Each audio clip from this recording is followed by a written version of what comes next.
I got that intro off a little early. Oh man, it's that was crazy. That was crazy. Welcome, guys. Hey, everyone. Welcome, guys. That was the most smooth intro I've ever seen.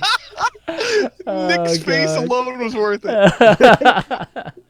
Welcome, everybody. This is episode 13 of Spoiler Alerts. I'm Chanmanv, and he's Ello. He's Diction. Hi. And we've got a returning guest, our only guest we've ever had on the show. Bikeman returns to talk about our topic today.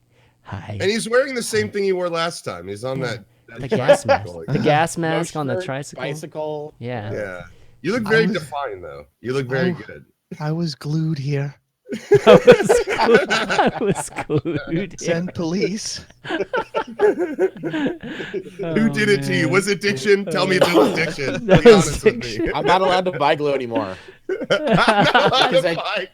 because I kept gluing people to their bicycles. You're like the worst supervillain ever. You're like, yes, Oh man. I find time to glue Kept my behind enemies. people.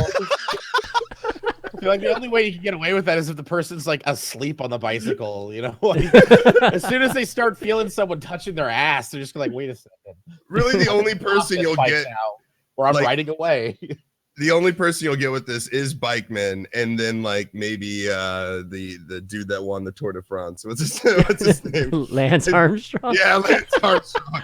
Like your Lance Armstrong's like villain, like your nemesis. Oh my god. God. All right, guys. No wonder he got cancer in his testicles. He Oh, kept gluing them bitches. It's probably had to do with all the chemicals. Okay, this has gone too Oh far. yeah, exactly. It Let's went get too back. far, sir.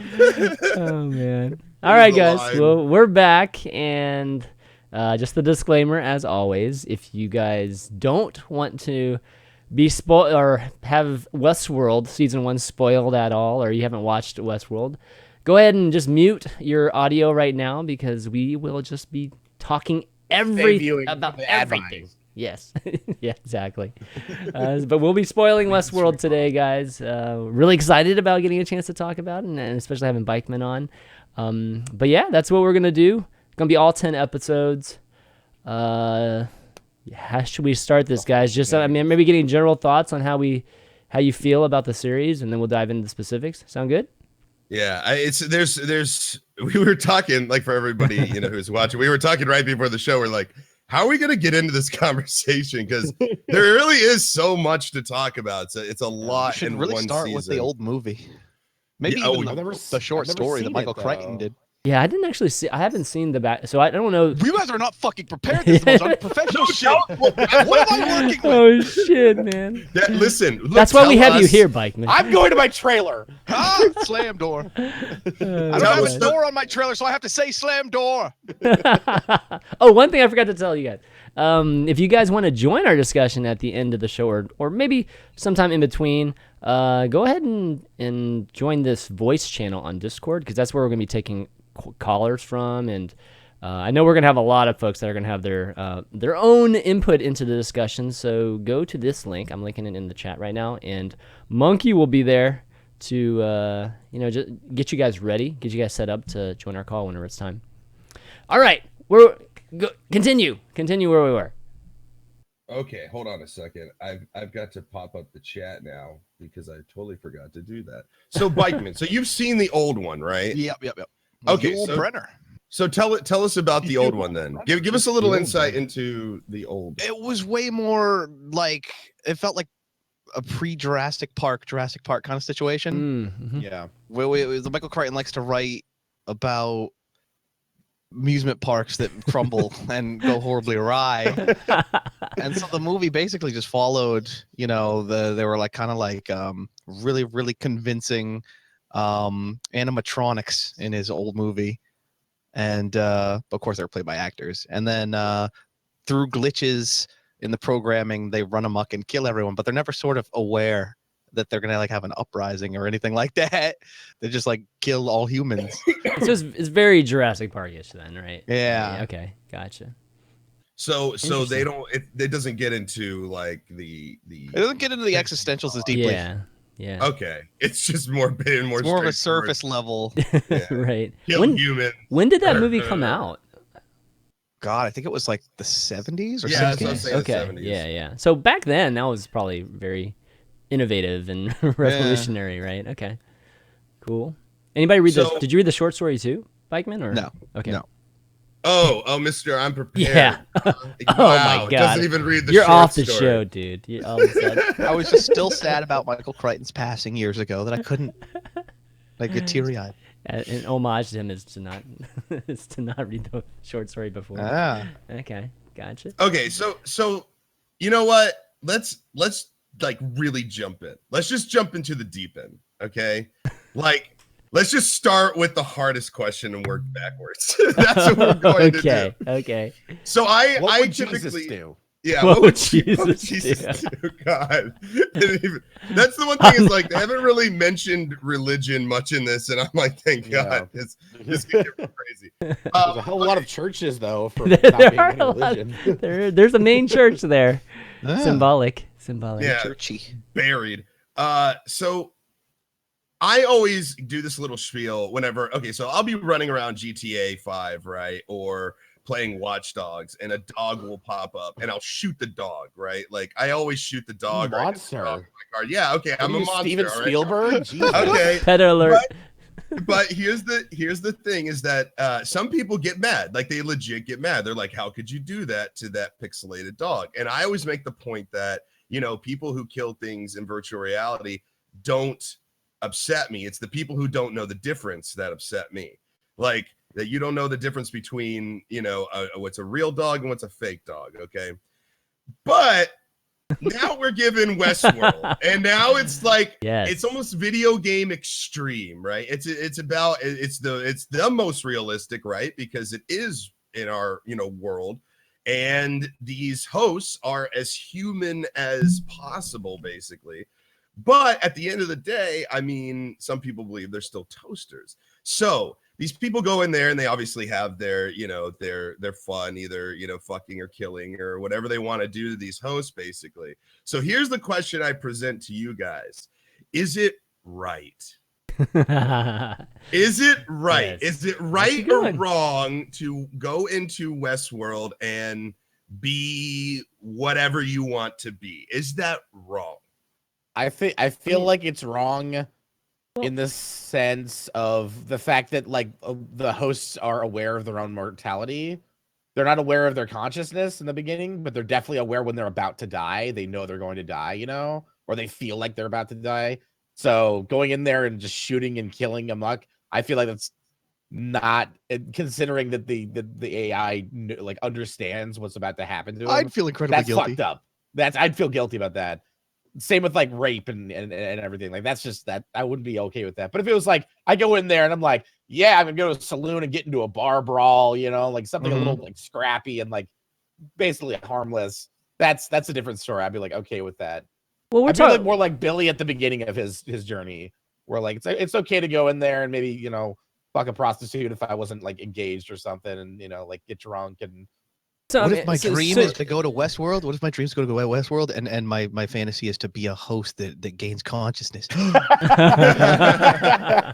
you can do anything in Westworld. That's why it was created. Yeah, Well, okay, so let me ask you. So okay, the follow-up question: if you had a fiance, would it be cheating? I mean, it wouldn't be cheating. It would be cheating in the sense of like fucking a fleshlight would be cheating, I guess. Exactly. That's what I'm saying. Like if she has a dildo, I mean, what's the difference between? But there's a big difference. Yeah, come on. This is okay. This is all right. I've had a few conversations with females, and a girlfriend about facsimile females, and there's a really touchy subject with them when they start being realistic. Facsimile females. No, I mean, come on. There's a big difference between a freaking dildo or a flashlight. And is there? Yeah, of course there. I mean, you can't fall in love with the fleshlight, but you definitely can fall in love with that's not true. That's not true. There are people who have fallen in love with fleshlights. There's people who have fallen in love with sex dolls. Okay, and then yeah, so that makes it wrong. That's too. like a mental disorder. Too, that's like it doesn't. Even if they do, even if they fall in love with a flashlight, I still think that because of that kind of attachment to it, or emotional attachment to it, then it's wrong. I mean, that's kind of how I look at it. And when you have something that's even closer to being a human, I mean, as close as you get to actually being a living organism. Are you calling it a flashlight? That's The a flashlight. DJ Oh, Knight flashlight. said- I was did you calling see what DJ a Knight said? flashlight. Yeah, I saw Flashlight. Not flashlight. Not flashlight. But Hey, a man, flashlight. Do you know what a flashlight is? Do you know what a flashlight is? Do we need to Google? We can bring up Google. Yeah, Oh, I God. see Chanman in a room alone with a flashlight. Like, I don't Exactly. get it. No. Like I don't get it. He's like turning it on and How am I supposed to fuck this? Exactly. There's Take the- glass in the do- way, man. That's There gonna are hurt. batteries in the way. What the take fuck? out the batteries. Oh my god. Ow, right, it hold kind on. of stings. Oh, it's kind of sharp It's- edges. It's shocking Right, me. hold on. It's this electro sensation. But, It's okay. feeling good. So I don't here's think I the can link this in chat, but I found a flashlight that's a predator face. Oh, Oh my god. May link that in chat. Okay, all right, This is- all right. Done. And then the Oh, power man. grid goes off and everyone's fucked because you had sex with the only flashlight. Okay, so let's talk about the other side of this argument. So you guys are pretty much, and I'm playing devil's avocado right Well, now. actually, we haven't even gotten our But- opinions on it yet. I know. Let's Well, get our oh. opinions officially. Oh, on it okay, yet. okay. Yeah. I thought you guys were saying it was wrong. Okay, go ahead. I'm sorry. Well, I know addiction I'm thing. saying it's a Kinda. fucking rocky subject. Like there's parts of it that are okay and parts of it that are extra not okay. You know, like. Well, I mean, getting into a fight. It's not a black and white scenario. That's what makes the show so good. Like it's all gray area. Like the whole fucking thing is gray area. Well, I mean, your point about just getting into a bar fight. I mean, that's fine even in real life. You know, like if you get into Or a if fight, like it's- a host that's- challenges me to a duel, then I'm like, Yeah. all right, fuck it. I'm in the old west. We'll duel. Right. That's different. Like that's Right. playing along with the narrative. But if I was just Sure, go in there sure. like the man in black and just start raping and killing left and right for no fucking reason, I've got a problem. I'm a Yeah. psychopath in a sense, you know, like. Well, how would you? Because Okay, the- how would we equivocate a duel in today's? Is it self-defense? What is it like? A duel is okay. like how about do this? we classify? I that? got it. I will classify for you so Okay. perfectly. There is in Seattle, there is a mutual combat law, which means that if you, I'm not even joking, that Wow. if you get, let's say you go to a bar and you get drunk and your buddy gets drunk and a bunch of people get drunk and somebody slaps your girlfriend's ass and you don't want that guy to do so, you can challenge him and you guys can step out on the street. And if he accepts it, you guys can have a fight and the cops will be there and they will not arrest you. They will encourage you. They will encourage you Oh, not to shit. fight. This They is will encourage you hockey. not to fight. But if you guys both agree to mutual combat, you guys are allowed to do so to a certain point. You know, obviously we're not going to let somebody beat the shit out of somebody to death, you know, but they will let you fight. And there's actually a UFC fighter that dresses up as a superhero and patrols the streets of Seattle and Who? does these. What's his name? I'll look it up in a I second. mean, But I didn't know basically- that. I follow you. Yeah. Too. Wow. Okay. But basically, that's probably the closest thing we have to a duel, or you know, your typical UFC fight or something like that. But here's the thing: the difference is, I think, is the intent is that you have been insulted or that you have had some wrongdoing towards you, and so you want to have even terms on that physically. You know, like Yeah. that's I Sure. think, Sure. is that there's ill will there. You know, like I think the difference between just having like a UFC fight or a boxing match or something like that is they're not always Okay. ill will. So. So what we're getting at, it is closer anyways. to being okay. It is closer, like even in today's society, it's closer to being okay with just having a duel like that.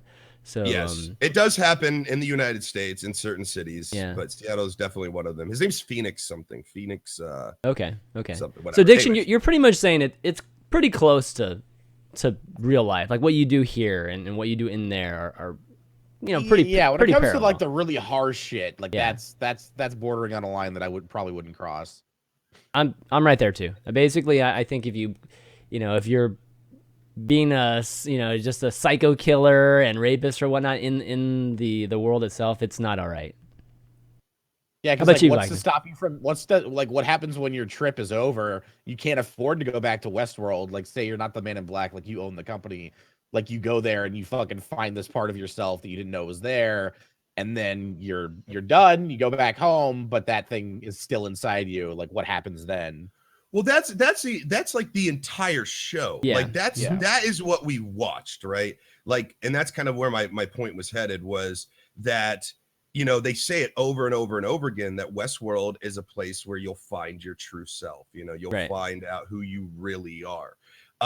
And so in the process of that, now, while William's process from William to Man in Black was a slow one over a long period of time, his true nature was always there, correct? Like, that was who he was. He just hadn't explored that side of him yet. Now, Diction, you're right. If he hadn't explored that side of him, sure, he might not have found out that he really is a sadistic killer and he doesn't have any feelings towards those he murders. But he might have lived his life as a coward and as a underfoot figure also, Yeah. So what the thing I'm presenting, the idea I'm presenting is that because Westworld is set up as a place to find out who you are, that I would feel encouraged going in there to maybe do some crazy shit, just to see what it's like, Yeah, kind of like him. You're right. Yeah. Mhm. Now, I don't, and here's the difference is, like you said, oh no, rape, everything. As soon as you said rape, I said, okay, that's something I couldn't do. Right in my head, I'm saying that's something I could not do, and that's because that's me, right? So when if I'm presented with that in Westworld, I don't think I could follow through with it, whether it was, these people were real or not real, Now, at the same time, I want to tell my brain, this is no different than a fleshlight, really, or, whatever. But it's just, I think that there is an innate, there's innate morals and things that you have, whether it's, genetic or upbringing, society, environment, whatever, that will keep you from going past where you're able to, and I think that's the whole thing, is that William started out as this romantic, right? He was this romantic, this lover, this quiet man, and that by the end of it, he was just this killer, man, because he did for where rape would stop me, he thought murder would stop him, but then he murdered somebody and then he said, oh, I like this. Yeah. Right. And that's where the progression comes. So I see your warning, but is it wrong to explore that side of it? I mean, he found his true self. That is his true self. And he knows that now because of Westworld. And a lot of people will do that. And you'll hear him talking about little things they did. Like one guy at the beginning episode, he says, oh, I came here with the kids and we went down fishing and it was great. He's like, then I came back alone, went full evil. He says that like in the first, and he tried to check it out, he tried to do it. But, his full evil didn't get to where Man in Black is. His full evil stopped at a certain point. He didn't feel like he needed to buy the company and keep going and, all this shit. So at the end of the day, while it may not be right or wrong, I think that that Westworld is a good indicator of telling you if you are a good or bad person. Well, and you might not like the answer. Well, what's interesting about William, and it was, part of the explanation he was giving, right, with what we were just talking about, how he was trying to figure out, what kind of person he was, and that whole scene with the mom and the daughter, right, and how he goes and kills her and sees how he feels about it, is that, he goes on and talks about how, he goes back to his old life and he still lives out a very, lawful life, right? He ends up being successful business-wise. He's still in his marriage. He has kids. But he does mention that his wife could still see that evil in him or whatnot. But it's clear he didn't react out on it, though, like in real life. So it was still only in Westworld that he could contain that true self or whatnot. So still civilized. Like, I'm not, from that standpoint, that's really interesting too. It's like a lot of people might discover themselves, but still have to hold that in, like in real life. Like, why didn't he become a serial killer just in real life? Well, I think that it's because a lot of us are great pretenders. Like a lot of us have an outward, person that we project to people. And while it may be close to who we are, I think that our significant others and our family know us better, and know the things about us that make us tick. So it makes sense that his wife would know that even though he was, there and doing and saying all the right things and whatever, that underneath all that, his wife knows he's a cold man. And that's why she kills herself. And that's why the daughter, when he asks his daughter why she did it, she says, because of you. And she knows too, like she knows what kind of man this guy is. And there's only so much that you can hide from people, especially when you let people get in close like that. And for him, he already had a woman that was close to him before he went in. So she must have seen the change in him too, you know, going in and then coming back out. Imagine the sweetest, most romantic man, and then he comes back and, you know, he comes back the man in black, basically. Like, what a change. Like, you would end up hating Westworld, right? You would end up hating everything it stood for. And then he wanted to buy the company and all that stuff. I'm surprised she even stayed with him. But yeah, it's yeah. Go ahead. I mean, let's come back to basically to it. I mean, I think we haven't gotten. So Bikeman, what do you think? I mean, do you think is it right or wrong to kill people and rape people or whatnot in Westworld, and of course not do it in real life, but do it in Westworld? I wouldn't be able to look past the realism of the hosts. Probably not. I couldn't do it. Like, I don't know, what was it, Adam? You said in your head, you know, it's a kind of almost equivalent to a fleshlight, but like I don't know, they never come out with like fleshlight rape edition has 5 distinct phrases. Please, no, stop. Yeah, yeah. I couldn't do it. Yeah, yeah, and that's, I mean, that's pretty much where I fall into it as well. Like, there's just certain things that you wouldn't do, but like kill a host in cold blood. Yeah, I think I could do that. I could probably shoot one of the evil hosts that's like a bandit host. Yeah, like bandits. That's that because of like, the storyline, you know. True. Yeah. But would you be able to shoot just a random dude walking down the street, like a host? Because he's got a robot life. No, man. I can see myself going. I can see myself going that far. Like, if there's just some random dude, not a woman. I don't think I could do a woman or a child.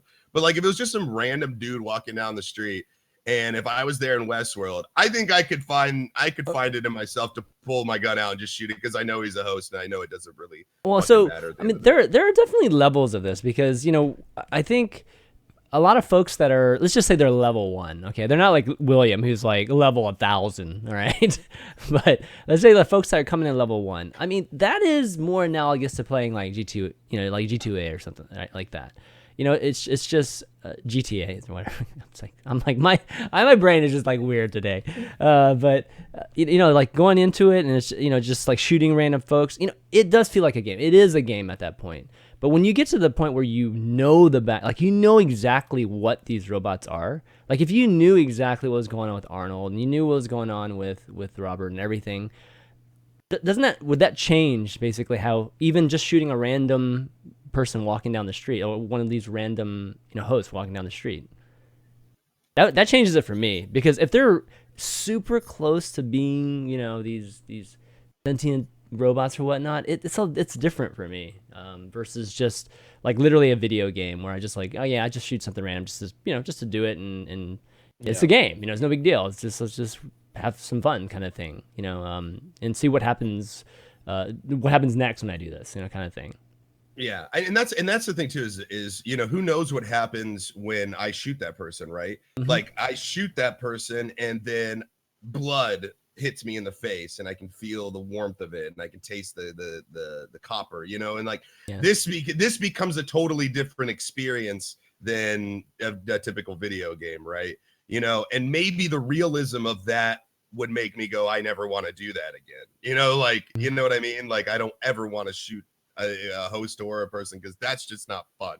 I don't like blood being splattered all over my face or seeing guts or brains or whatever, you know. But I mean, who knows? You know, if your buddies are there and you all go, it's like a bachelor party and you're all drinking and you shoot, you're like, wow, shit, that guy just shot that. You know, it's like, what I'm trying to make, I think context matters too. Like, if you're going with, like, if I was going with, you know, Cora and Juniper, my trip would be insanely different than if I went with a bunch of my buddies for a bachelor party, you know? So I think that it's weird, but I think the context and the mindset you walk in with decides a lot as well. Now, you did have William, who went in with the mindset, was very reluctant, very, you know, pure, very like against everything. And he was changed as time went on, you know, so I think that does happen. But I do think that, you know, context has a lot to do with it too. But what did you guys think about the spoil or the secret that William was the man in black? Like, did you not see that coming? Did you Did you see it come in? What like yeah? I didn't. I didn't see it coming, but it didn't like shock me, but it was like a really cool moment. It was like, oh shit, because like it was really like the thing that I hated about the show, and it was not the show's fault, was that fucking clickbait bullshit websites like IGN and Kotaku and all those assholes would just put up fucking their beginning log line, like people have theories about a separate timeline on Westworld, and that's the title of their articles. It's like, well, I could have ignored that, but you just put in your fucking title. Yeah. So like when that happened and it revealed that there were two different timelines. They've always been going on, wicked assholes about that stuff. yeah, it's like that's like a form of spoiling that's just like, now instead of being actual spoilers, now they like try to subvert spoilers. They see on a show they we're see called thoughts. Spoiler Alert, where we're being honest with you. It's spoiling it. We're going to spoil it for you. You know by the title that you will get this spoiled for you. Yeah, that's different. But they're like that's that so kind of ruined the experience for me in a little bit. Like not enough where I like didn't like it, but just like when that happened, and I was like, oh well, I kind of knew this was gonna happen thanks to fucking IGN and their cunt articles. I'm sorry, it just pisses me off. That's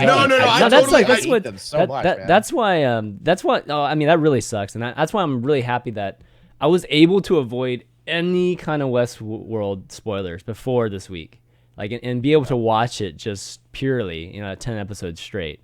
I thought the Bernard reveal was better. Yeah, Bernard reveal was definitely better. I knew someone was going to be like in the employee was going to be. Oh, really? Unknowingly, but I didn't know it was going to be him.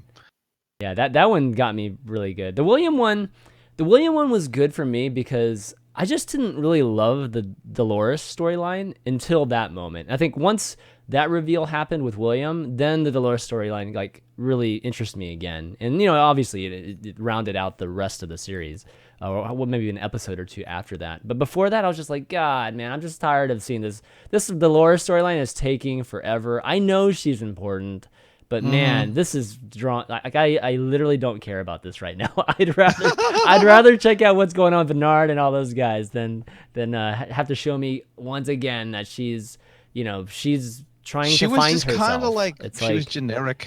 Yeah, exactly. Well, I mean, isn't she supposed to be? She's the very first host. Like, she's the most important host at the same time. The storyline was way more interesting. I agree with you guys.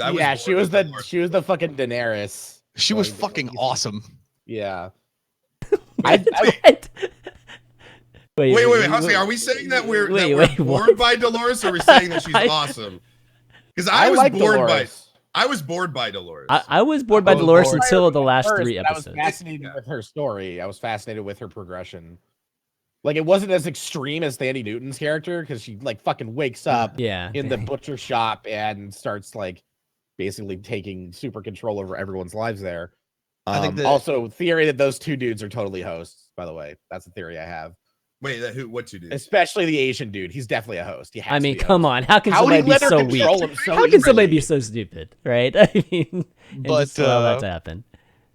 I think that Dolores' storyline should have been not slowly realizing that she was, going to be self-aware, but slowly realizing that she's boring. which is a greater sin than anything the Man in Black has done. So let's ask the next question then. Are they sentient?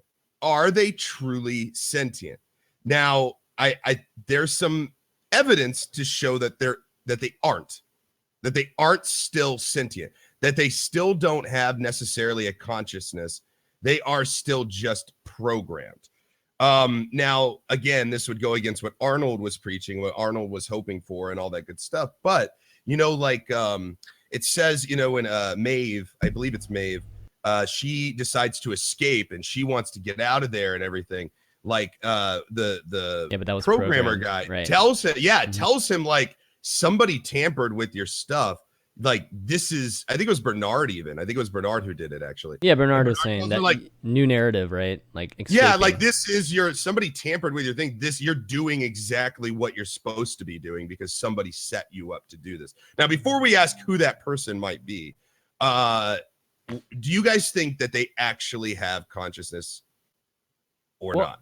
Well, I mean, the last part, right, with Dolores was essentially hinting at that, or maybe even being very explicit about that, where I mean, when in the end She's of the talking first to herself. episode, when she felt the fly on her neck, that was like the spark of consciousness. Because before that, they didn't like little touchy feely things like that. They couldn't feel them.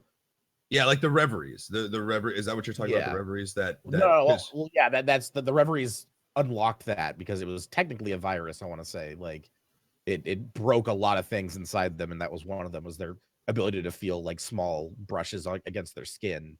See, I still think that there's a place for the theory that Ford just orchestrated all of this. Like it's not necessarily consciousness or real true soul or being. What we're talking about is a man who had sort of a god complex and wanted his children to sort of be real and take over the world. Okay, so right? So I'm just saying there's a place for this. There's nothing there saying yet that they actually. Well, that was the last scene with Dolores, though. I mean, maybe I'm misinterpreting this, but he set himself up. He knew he was going to be killed. No. Not that scene. The scene, the scene that's like underneath the church. She goes through that whole cycle of seeing, Bernard's, kind of seeing Arnold, seeing Bernard, but then the end result is her seeing herself. So I thought that in that moment she reached consciousness. This is the whole puzzle thing, right? Like the puzzle is within themselves, right? And she sees herself at the end. So she's been following essentially her own voice, which is consciousness. I think that's what I thought the conclusion was there, unless I misinterpreted that. Is that what you guys got what I'm saying is that or no? But what I'm saying is that Ford could have orchestrated all of that. Ford could have programmed all of that. There is still the chance. When Maeve was leaving, didn't he say that like he had like written her narrative or something? He did. So Maeve's narrative definitely. Like I think Dolores is like, the only person. Wrote her escaping. Yeah. So Maeve's narrative. Like, I don't want to know about it. She said. Yeah. So with Mae, I think it's definitely unclear with Mae, but with Dolores, she's the special one. I think she is the only one that's reached consciousness, in my opinion. Not the rest of them. I see no proof yet until like. It's hands off for a while. Like when she leaves, doesn't Maeve leave the facility at the end or whatever? No, she comes back. No, she comes back. Because she can't. I must have looked away at that part. Fucking god damn it, that sucks. All right, yeah. She still can't leave. I mean, that's the thing. Like Mae still has a lot of the parameters in place. So I don't think she's reached any level that like Dolores has. I think the reason she can't leave, I think, is a programmed thing. They still can't leave this entire world, and that extends to the train. but it's even more complicated because when she goes to leave, that's exactly what she thinks her programming wants her to do. And to go back for a child that she knows isn't hers, but still has an emotional connection to, almost proves that she does have consciousness, because she's going against her programming. Right. So you see what I'm saying? Like it's so convoluted that I think that both theories can exist right now with what we've been presented. Season 2, baby. Yeah, that's what I'm saying. Like season 2. I don't think yet that we've been shown enough to show that these creations have taken on sentience. Like they are really conscious. They know. I don't think we've seen that much yet. Now that's what we would be led to believe, but we're not even sure that that Ford's fucking dead. Like, I'm sure Ford could make a host of himself, and take the bullet, like I guess that's true. There's a lot because of the way they've set it up. There's so many different directions it can go, and that's why it's so interesting. This is the point I'm trying to make, is that this show is good because it gets you thinking. It's not different from the Black Mirror episodes, right? Like it gets you thinking on a deeper level. There's different ways to go. This is what people loved about Lost, like the theory crafting and the openness of it. That there's a lot to kind of cover. Polar bear, man, it was like all bets are off. Yeah, that was like episode 4 or something. It was just fucking polar bear on this tropical island. It's like, okay, well this show's fucked. There's anything can happen now. And that's what was interesting about it, because and anything did happen. Well, that was what was wrong with the show too. It was an interesting explanation. Yeah. It's magic. Everything exactly. You always got magic. Exactly. Magic. God damn The it. island is magic. That's all you got to know. The island's Yeah. But magic. anyways, so back to this. This is why one of the main reasons that I think the show is a very good show. You know, we haven't really talked about whether or not we like the show or not yet. And I think that my conclusion is that I very much do.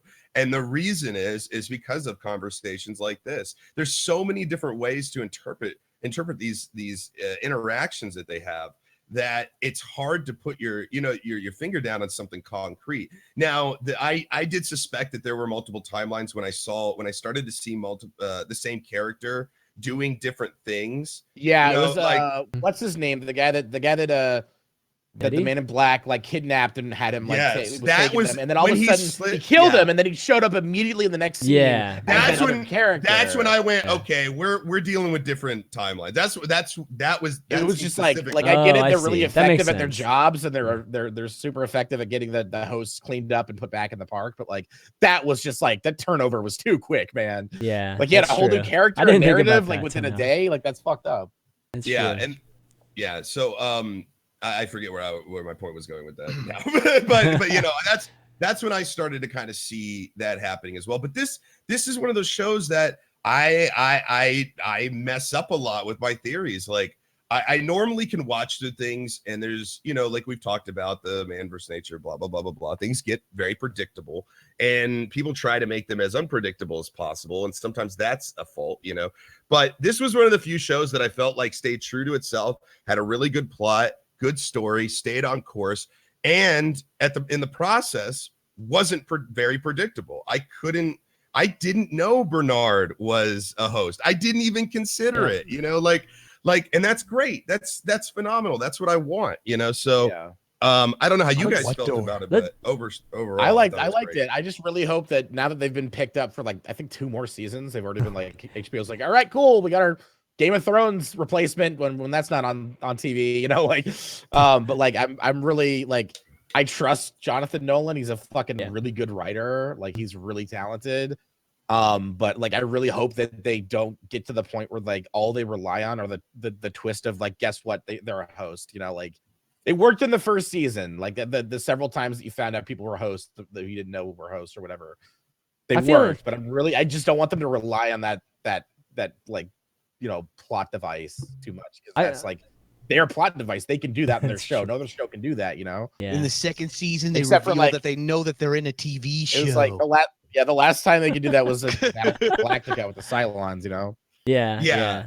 And that does, watching the show, I do feel a lot of Battlestar Galactica in it, and it's almost like Battlestar Galactica kind of like scratched the surface, and this is like digging your fingers in the wound, you know, kind of thing. So I did get that for definitely. Go What ahead, was Chad. good is that they did this first season, but you know they did it in a way where I felt like they were very confident that they would get multiple seasons off of this, because you know even at the end, right, they introduced the samurai world, right? So that's a whole nother world in itself. So you know that's got a place. that got me thinking like, oh shit, nightmare though. What was I know that? now. I was the thinking host like, is killing everyone Westworld? at that party at the end. I was wondering like now it's like, does that mean that there's multiple parks? There's like a pirate park, you know, samurai, Exactly. like They- ancient Japan park, like or something. Exactly. Like So I don't know, pretty cool. you know, like is the next season going to be how these parks interact with each other, or they end up battling, or is it going to be, you know, trying to continually get out of this place, right, and get into the real world type of thing? So And the kinda the interesting. movie had a sequel. It was Future World. future world, really? Yeah, Wait, I'm not are you? joking. Oh, okay. It had Peter Fonda in it. Oh, wow. I didn't know that. Okay. Peter Fondue? I had no idea. But it like What happened so in here- that? Yeah, what happened in that? Yeah. All right, wait, hold on. Put the poster in the Discord for you. Okay.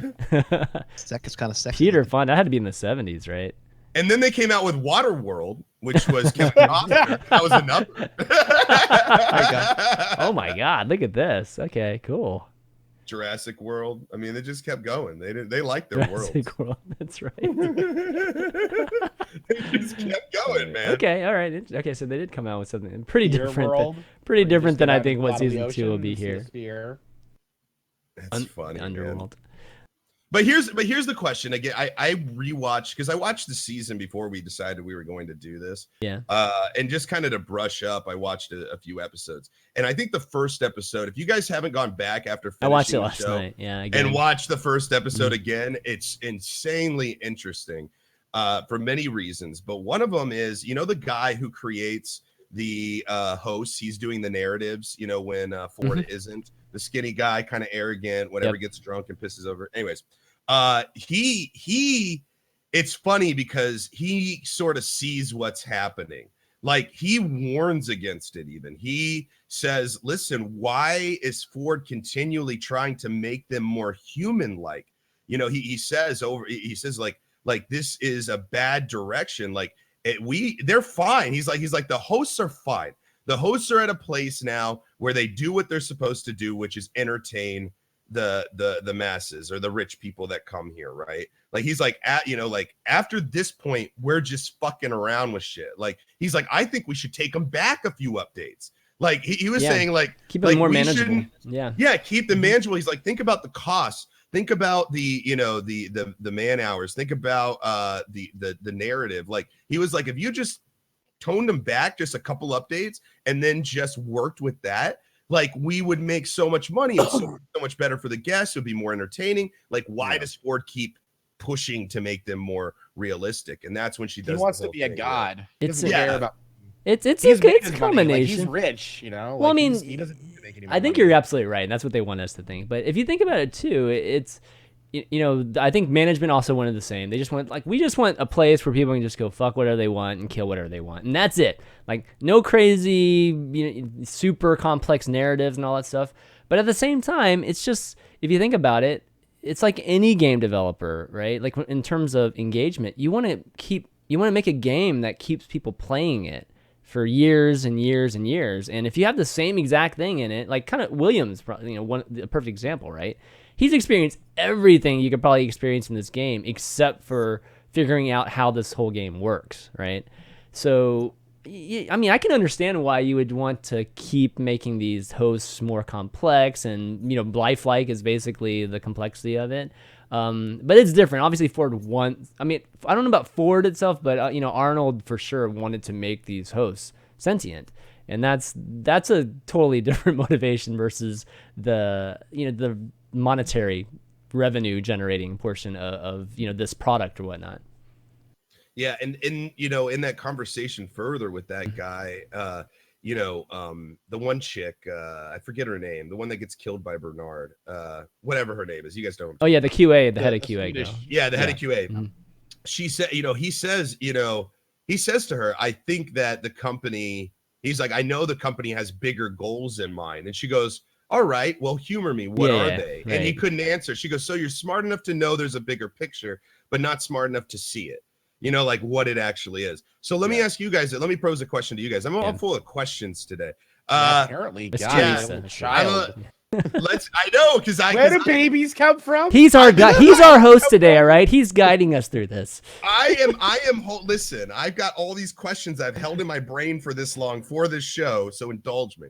What is Ford's main goal? What is his main goal? And what is the company's main goal? Do you guys have any guesses on those? If I'll let you guys go, and I'll throw my. Actually, Bikeman, what do you think? He wants to make the money, I feel. Yeah. But how? How do they make the money though? Like, obviously they want to make money. They're a park where no problems happen. Yeah, where no one gets killed. Where no one gains awareness. That's out of bounds. Do you think that there is something more sinister, deeper about the company other than just revenue?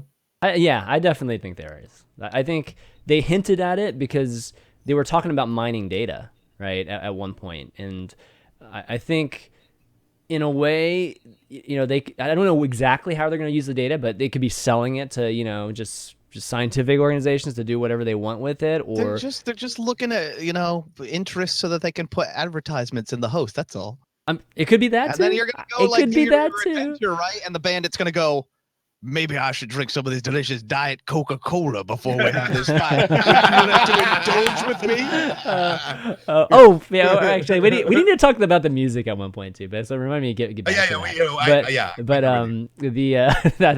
That reminds me of that for some reason. But no, I think there is something going on, at least from the just the company's standpoint, that they want to do stuff with not only the data for sure mined from it, but also possibly the world, whether it's like literally a science experiment type of scenario with, another company or some other element. There's definitely a long game to the organization that they don't talk about. And then with Ford, I think it's pretty clear. I feel like Ford just wanted to, complete this project that he and his partner were doing. And his partner, I felt like was already ahead of the game, ahead of him in really seeing how he was a committed man. Exactly. Right. And I like he said, it took maybe 35 years to really see, really what the end of this project really is. And I think that's what he was completing during this entire thing. And and ended up accomplishing with Dolores, in my opinion. It's up to Dolores to carry it on from there. Yeah. Diction, did you have any theories there? Not particularly. I mean, still wondering exactly what Ford is up to. Like, what's the point of just murdering all his fucking guests? Or what's the point of murdering himself? That's another thing. Maybe he was ready to die. He was just like, fuck it. Like, this is my life's work. I'm done. Later. Maybe. Yeah, maybe. I think maybe that's well, I mean, I think you have to kill. I mean, he's basically the restricting, aspect to this entire thing, right? He's kind of the god of this world, and if you eliminate that restriction, then these hosts, these sentient beings can evolve themselves, right? They can, he talked about evolution at one point too, right? So I mean, I think if you remove the control aspect to this, then things can actually evolve on their own.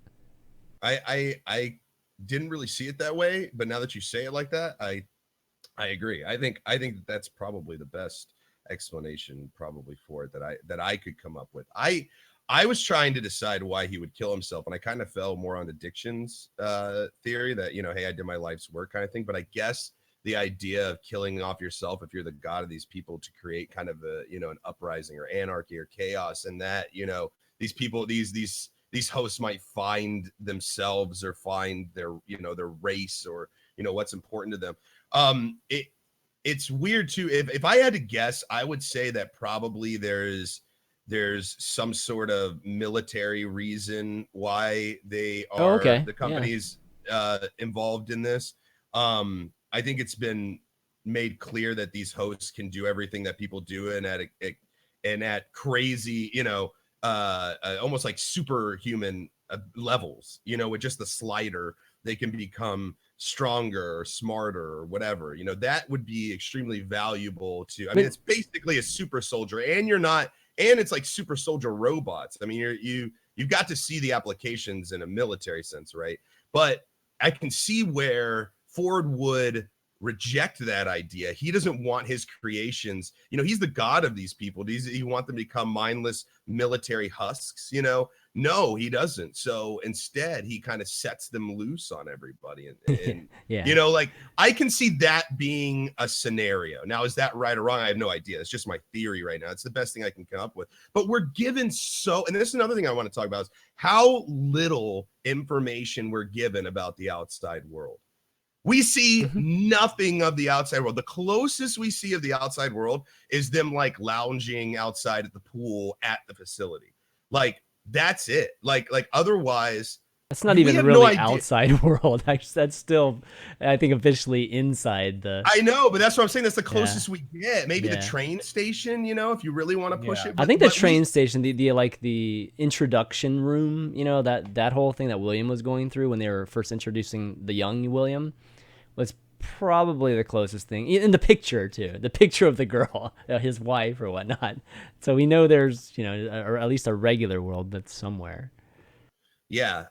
So it does look modern in that picture, right? It looks like a city, yeah. But that's really all we're given, and I think if there was something to explore that's going to be interesting and new and maybe not so host centric, like who's a host, who isn't at Battlestar Galactica, it's getting more involved with the world, like outside of Westworld. We've been entirely here. We've been in a little bubble, right? And now this bubble's gonna pop, which is what's happened in season 1, and now we get to see how that affects everything else. All the spray goes everywhere else on the entire world and how that changes things, but we don't even know how things are to begin with. So I think season 2 is going to be a lot of learning of that. But it's amazing though how much they were able to how interesting they were able to make this while just staying in such a small, quote unquote small area. The scope of the show isn't very large, actually. It's true. Within Westworld and the facility, so it's really interesting where they go from here. I think that's exciting. Hey, so who was everybody's favorite character in the entire series? That's a really good question. And I think innately I wanted to say the Man in Black, but I think that when I'm thinking about it, I think Bernard is probably my favorite. But innately I wanted to go with, when you said who's your favorite, the first thing that popped into my mind was Man in Black. But I think Bernard is probably my favorite. Okay. Yeah. Diction? Maeve. Okay. Yeah. Definitely, yeah. Yeah, Okay. Maeve is super good. Bikeman? Maeve, and then Man in Black close second, because it was interesting in the movie. He was a host that went crazy. He was the main villain. Yeah. And then they like changed that. his character, I like so I was that. really interested to see. I actually think my favorite actress was Maeve for sure. I mean, I think she did amazing. I think it was Chandy. She spent a lot of time. Thandie Newton. The Yeah, show, not Chandy. like- But I think, acting wise, I think she was the best. I actually think I like Ford's character the best. I think, I don't know, he kind of had this whole Dr. Frankenstein kind of feel to him, and there's a lot of philosophical. I mean, he basically would just be the philosophical He was initiator. puppet mastering. Yeah, totally puppet mastering, and you just kind of wondered, you're always wondering what was going on with him. I think Anthony Hopkins did a great job of keeping that interesting. He's like playing chess with the parent company too, because there's every now and then they try to throw me curveballs and shit. Yeah, and then he's like that evil. He's the guy that's telling Bernard to kill two very, one very important person, but even kill his right hand person too, right? Just because she was starting to Dude, catch on didn't to even that. bat an eye. He's like, well, for the greater good, blah. And have you ever told me to do this before? No, never. And then what a completely fucker. remembers exactly. So I really liked Anthony Hopkins too. But great actors. I mean, they're all extremely good. The only person that I think it was just so was probably Evan Rachel Wood, and I don't even know if it's her fault. I just don't think she was given that much. Her character was really uninteresting, even though she had so much to do, and she was the pivotal, AI consciousness plot point. She just was so wooden.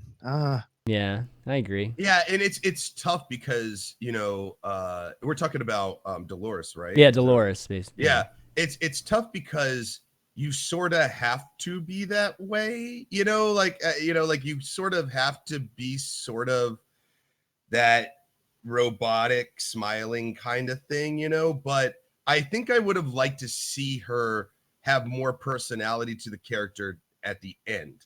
I still felt like she was very She was crying. robotic. That's about all she was doing. I know, It's exactly. Yeah. But you get what I'm saying though. I get what I you. think, Yeah, I get. I wish you would have loosened up a little bit. I think it would have lent itself to the idea that they did have consciousness more. Yeah, if by you the cut end of to the a show, character and the audience goes, oh, "Okay, I'm gonna sit through this to get to the good stuff again," then something's wrong. I think it Yeah. might have been a script issue. In her script, it said "act like a robot," where in everybody else's script, it didn't say "act like a robot." So she was literally the person that felt the most a robotic host versus everybody else. And it's you know, crazy. and she's supposed to be different from everybody else because Yeah. she's the first. But she's you supposed know, to be and like she- the most real out of all of it.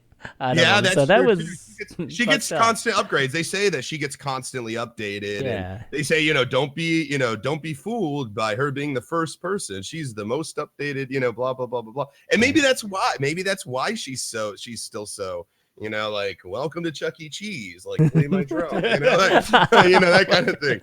But like, I don't know.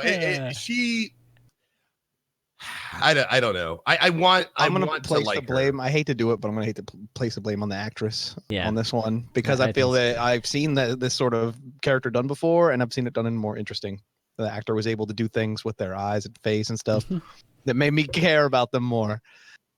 I agree. I agree. So you believe that this does fall on the actress? I do. Okay. I mean, I think you can get across the point that she did, and the writing for her, and like the point of her, but like you could also make it more interesting. Yeah, and I agree with you for sure. I hate to because I like the show so much. all about she's like the timing, I feel. star too. Like she is Yeah. the centerpiece of this thing, and it's definitely the weakest point of the show, and that's a shame because she's gonna be the main character next season too. Hopefully she's a lot better, or she's given something that she can work with a lot better. I guess we'll see her acting chops then.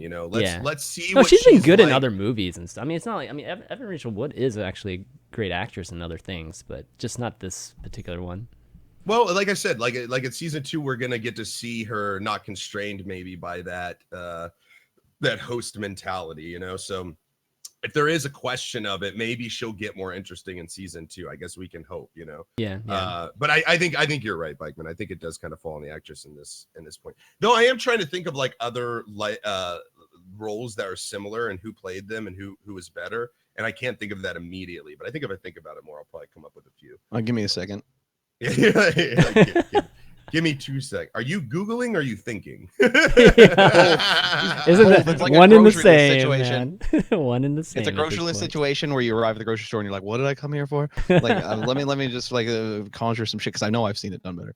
Well, okay, so let's Well, let's. go ahead. I was gonna say let's while you're looking that up, let's talk a little bit about the music. That's Oh what I was God, gonna say. dude, the music, so good.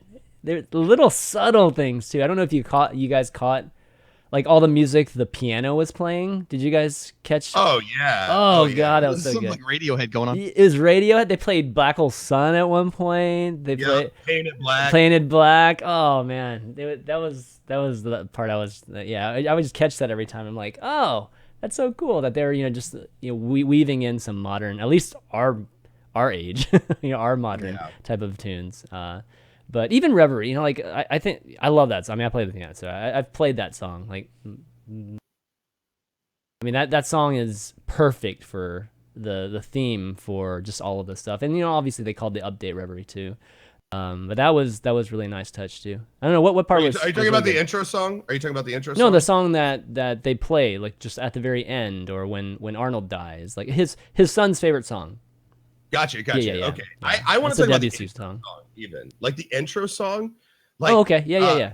Let's like when I love intros to shows, right? And I like rate them based on like what I like least and what I like most and all that stuff. Mhm. And this one I liked immediately, but I didn't know why until I started to think about it. I started to watch the show and I realized that if I were to put a song to the creation of a new race, like that's pretty much like what this is trying to encompass, right? This intro song, it's pretty fucking good when you think about it on those terms. Like it starts out the serene,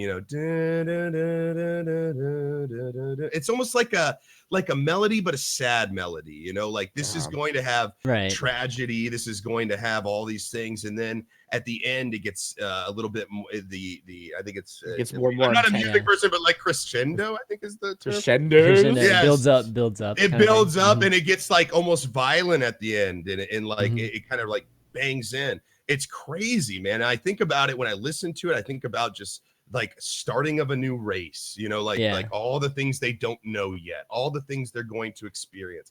and I listen to that song, and man, I get goosebumps, dude. Like I think it was incredible. I love the Paint It Black on the piano, and you know what? It hints to the outside world as well. You know, like this world, in this world, they wanted something familiar, but also, you know, sounding old timey. So they get the old timey, you know, piano that plays modern music. So maybe the world that we're in is a modern world as we know it. You know, maybe it's in the future. Who knows? But these songs exist for them. You know, so that says something about the outside world. So it's clues too. But that scene with Paint It Black when they're robbing, that solidified the whole entire. That made me go, I'm gonna finish this season. Like, it doesn't matter what happens. I'm gonna finish this. The way she shoots the guy that's being drugged by the horse, like doom, doom, doom, doom, like 4 times, and the music's playing in the back. I'm like, oh, it was crazy. It was fucking crazy, but I loved it. The music was insane, well thought out. I think it was on cue. I think they did really, really well. I think it was very mood setting. Westworld. The mood setting is insane with the music. I think it was Westworld soundtrack. Someone made a somebody in the chat says the same composer who created Game of Thrones theme. That guy has a gift, man. He does. That guy has a fucking gift. Yeah, he knows how to capture shit. It does have that. You could hear a little bit of that similarities in it.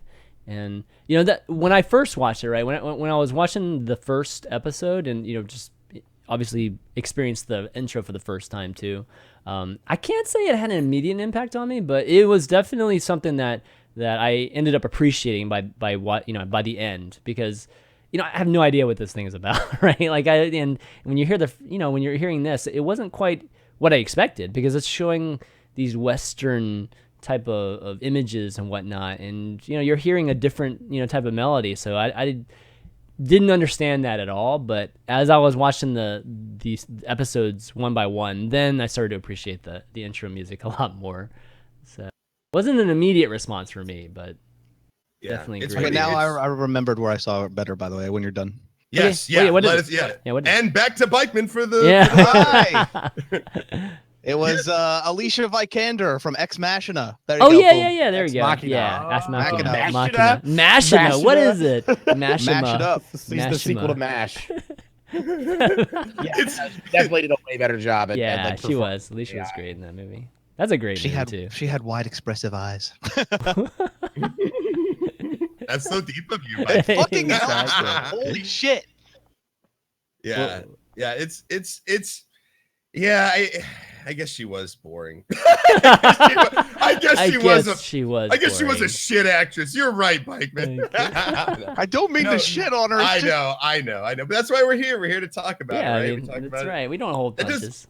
It doesn't mean we're right or wrong. This is just our opinion, but it's the opinion I happen to agree with you on.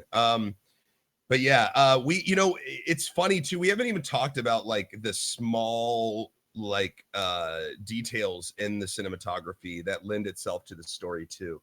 Like if you watch season or episode 1, you'll see that it does the daily routine of Teddy, right? So Teddy's on the train, he gets off the train, he hits the tavern, grabs a drink, talks, to Maeve, goes and then sees what's her name through the window, and then he goes out to her, and that's the narrative, right? You see that play out. It's funny though, in the same episode, you see the narrative happen again, and nothing interrupts it, but Maeve actually is different. She's different. She doesn't respond in the same way that she did in the first one.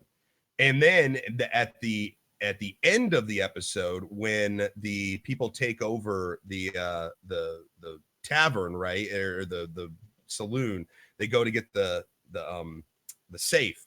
You see that she actually says, like, I'm not feeling myself today. Like, I'm not feeling normal today. Now, is that programmed? I don't know. But the fact is that he says to her, the girl comes up and hits on Teddy, right?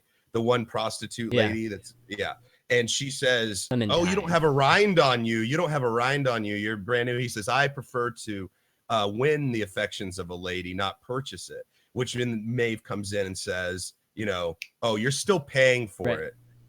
We're just doing it up front here."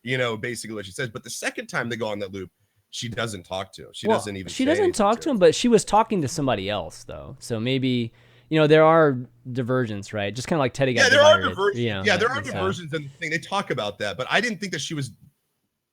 Maybe I missaw that scene then. She was. I mean, she was talking to a guy when normally she would have been at the bar right next to Teddy. Having that interaction. Oh, so maybe it could have been. That. It could have been just I was waiting another for the guest. line. Yeah, another guest just had her attention. I mean, the timing of it all. I don't know how they do that, right? I mean, Teddy being in the bar exactly when Dolores is going to get the horse every day and pulling that off. That would be pretty hard logistically, I think, to do. Also, the world is just huge. I mean, it's big. I mean, it was very large, like probably something. I mean, miles and miles. Take it I would say day, almost 2 days to go across, right? Probably. So, I mean, having to replace all of these hosts every day, how do you do that? How are you able to do that with it by the end of the day? They obviously couldn't reset everybody. You think they would have shown like a room where they had duplicates of everyone? I know, right? That would actually make sense. That would make sense. Yeah. There's a lot about like the world and how it interacts with the company, and like how you just got to kind of go, all right, we got to suspend our belief a little bit. I have like questions that are just sort of like out there. Like, I want to know more about how they feel pain. Like not they, like us in that world. It's like, what's his name got hit by a bullet, right? And he did flinch. Right, he got William. bruised. He got bruised, actually. Like a bruise. Yeah, it's almost like airsoft, right? Yeah, or paintball. Yeah. But like, then it makes me think, like, what about kids? Like, what about the kids? Like, people bring their kids here. That's like the first town they walk into. What if a kid catches a stray bullet or sees some dude get like shot on the street? Things that are outside of the control of the company of Westworld that other participants are there. Are guests allowed to bring their kids? I don't remember seeing. Yeah, there was. There was the boy in the very beginning where Dolores was painting. Oh yeah, I mean, they're definitely kids. There were definitely kids there. So how do you shield kids from seeing like murder and like raping and like, but like, that's what I'm saying. How is this a kid friendly area? Like, how do they justify it's not irresponsible parents is what it is, man. maybe, but it's like bringing your kid to an R-rated movie. Yeah, but it's not. But it's on there, right? I couldn't rape this prostitute because there was a baby crying through the whole thing. I mean, shit, we play video games. There are MA video games there, but that have storylines as crazy. I know, but it's like it's when you make it Westworld. It's supposed to. I mean, is realistic, this supposed to be a adult theme park? It's never marketed that way. It's more of like a just come to the West, see the West as it was, that kind of thing. But like, do children need to see the West as it was? like, is that not a little? I mean, did you guys think about this at all? Like, what about the kids? Like, what about the kids? What about the kids? What about our future? No, I didn't think about too much about it. I mean, they did have a little bit like, they showed the family, and it's kind of cool the family could be out there, but in wandering the wilderness, like the one that ran into Dolores, but there's bandits out there. They're bandits that could have just like kidnapped them, and it makes me wonder like about the. I'm sorry, I get fanciful with details. Like when I think about like the stuff like that, like the kids in the park and stuff, like the robots, like with a detected child and presence changing like vocal parameters. You darn jerks, better get out of here. The swears are turned off for a while.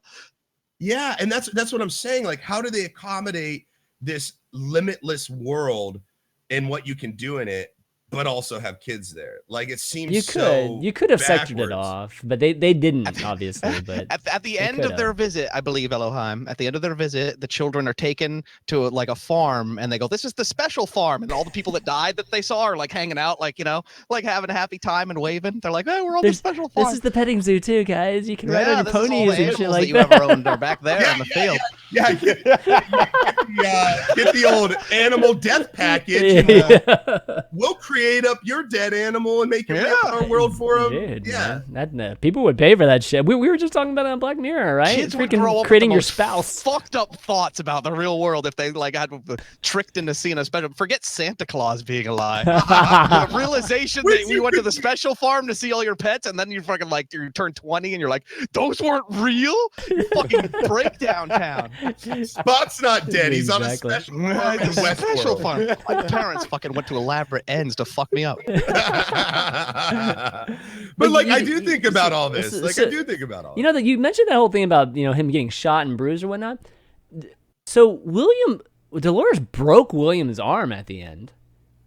Was that still within? I mean, what wasn't the parameter That's what I'm still there talking not to about. get hurt? I mean, you can't kill them, but man, if you can break somebody's arm, that's almost a pretty scary. big extent. Yeah, that's like that I was the can't whole kill you, but pain I thing can that we were fucking talking about. Pain the shit out of you. Exactly.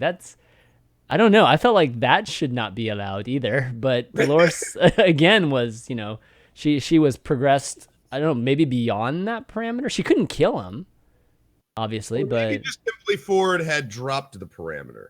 Like he could have Can have you? dropped.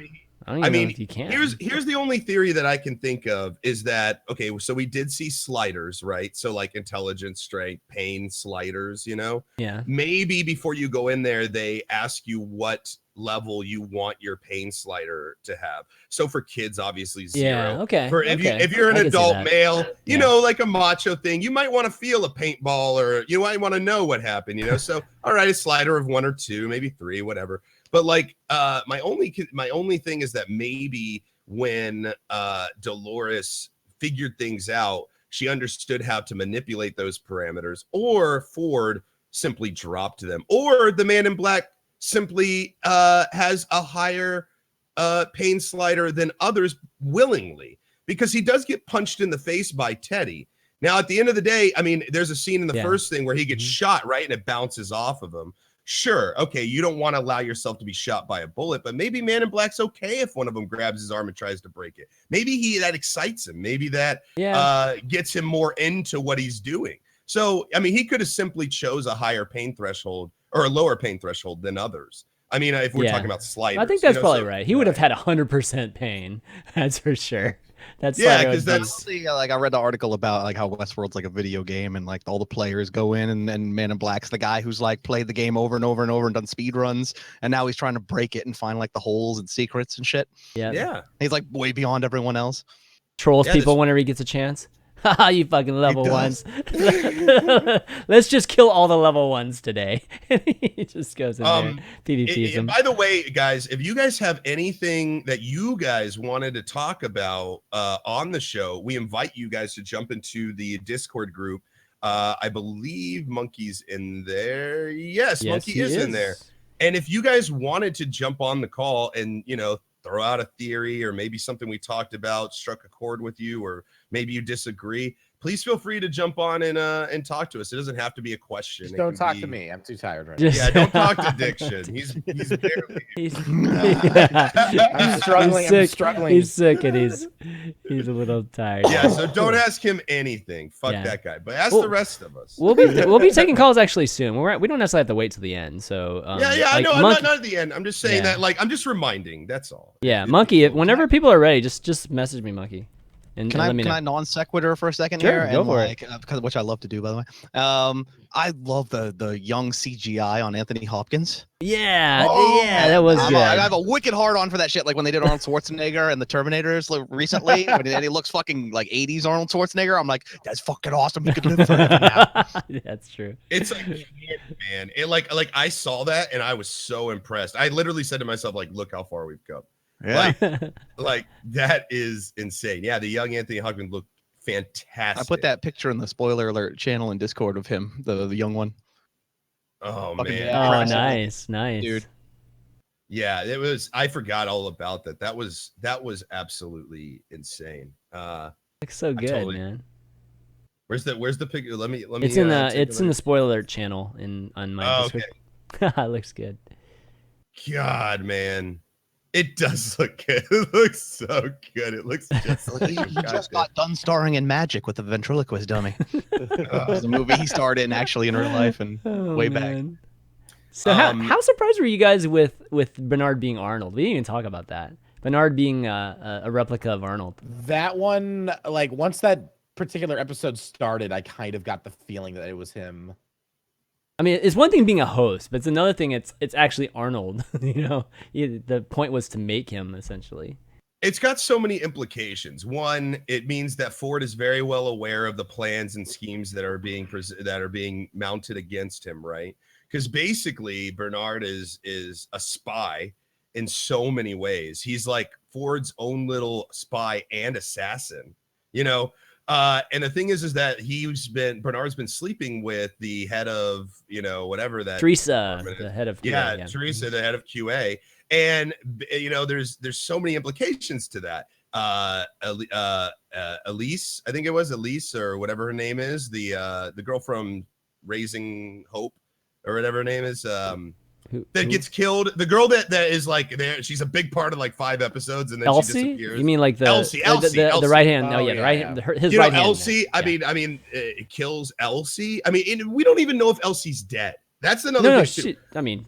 She was in a headlock, and but look at the cinematography though. Think about the cinematography. We haven't seen her be killed or go lifeless or anything like that. Well, they have no problem showing Bernard kill Teresa and like very visually, there is no coming back, smashing her head into the wall, punching, you know, like that kind of thing. But when you get to Elise, you just see the choking scene for a second. You never see her go out. You never see her lose consciousness. You never see her die. And then it's over. So the cinematography differences leads me to believe that there's more with Elsie, But that would mean that Bernard has kind of gone against his code or is working in secret against Ford, even through programming. You know, like the implications of what you're saying. It's like, yeah, and this is what's so great about it. It goes beyond, you know, there's more, the more to think about. It's like, you think you figure this out, and it's like, then you have to fit it all together. And then you got to go, how does this fit? How does that fit? How does this fit? How does it, you know, like, and he's trying to put this puzzle together. It's insane. But, so anyways, I don't know why I thought of this out of nowhere, but one of the funniest scenes, or one of the scenes that we should talk about is the scene where you know, Thandie Newton's Maeve, right? She's already recruiting the two other hosts, right? The girl and the guy, the bandits, basically. Yeah. And you know, it's in that scene where the guys, you know, painting on the snake on the girl, right? And the other guy takes the dude over there, and he's about to, you know, he's like lubing up and getting ready to do his thing. Graphic. Yeah. Oh god, dude, that scene was hilarious. But it makes you think, like, you know, and they referenced it before, right? I think in the show that, in fact, they were blackmailing that one guy because he was obviously screwing, you know, one of the other ones. I wonder how often that would happen. If just how often these you know, people preparing these hosts or whatnot would just be doing sexual acts on them. Well, I mean, even Elsie was making out with the girl. Elsie, yeah. Even exactly. Elsie kind of like made out with the girl for a second, like just kind of kissed her, you know, like, and I guess there's like this level that I guess it's kind of like a company thing, like. There's like do's and don'ts, you know? And I think do's, if you are attracted, you want to take a kiss, whatever, nobody's going to be, you know, don'ts, don't take them in the back and like fuck them on top of a bunch of dead corpses of their friends and stuff like there's like. Don't soil them with your semen because then we're going to have to clean it out. But like, here's the question too. If, and this again raises more questions. If the company views the host as 100% artificial, you know, that these are toasted, these are people, you know, whatever.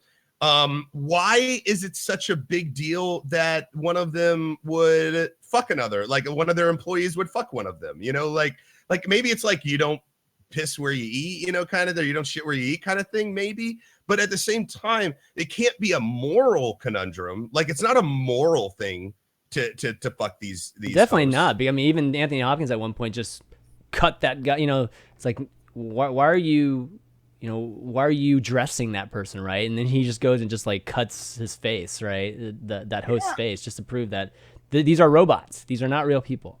So why would it be a big deal if somebody fucks one? True. That's what I'm saying. Like, why is that the big deal? Maybe there's a company policy or something like that, but they've been pushing, you know, like you said, that's an excellent point. That scene with Ford where he, you know, says, why are you dressing him? You know, that kind of thing. I don't know. Hi, Marla. Dance, cat. Dance. Was anyone else weirded out every time they see Stephen Ogg in something like this, and you're like, Trevor? I really want him to get more media roles because like every time I he love shows him. up in something, he's the exact same character. He's just Trevor again. Yes, I he's feel like Trevor he's over got more again. range than that. I believe Dog has more range than that. You know what we're But it's talking like- about, Ello? Wait. Yeah, I'm trying to. Are you Trevor talking from about? Grand Theft Auto 5. Yeah, it's the. Oh The yeah. actor Yeah. looks exactly like him. He's in this. He's in Walking Dead. Better Call Saul. Better Call Yeah, Better Saul. Call Saul. Yeah, That's he's- a great scene. I love that scene. My Nightmares. He's also What's appeared My in Nightmares? Nightmares. Oh, your nightmares. Oh, okay. Yeah, I was like, yeah. what's No, my nightmares? I've never seen No, that. he's actually appeared in My Nightmares. Oh god. God damn. Now. Oh, speaking of that, I have my own little thing with that with another character. Anytime I see young William, I always think of McCoyle or McCoyle. McCoyles. Like, God damn it! and then they have the scene. They have the scene with Trevor and the other thing that goes crazy, all about the milk. The milk. Yeah. I'm like McCoyle. Oh, he's drunk Oh in the middle. man, that's funny. Oh my god, it's so crazy. You know what's this is total segment. This has nothing to do with what we're talking about, but I wanted to talk about this last thing. How fucked up the Man in Black really is.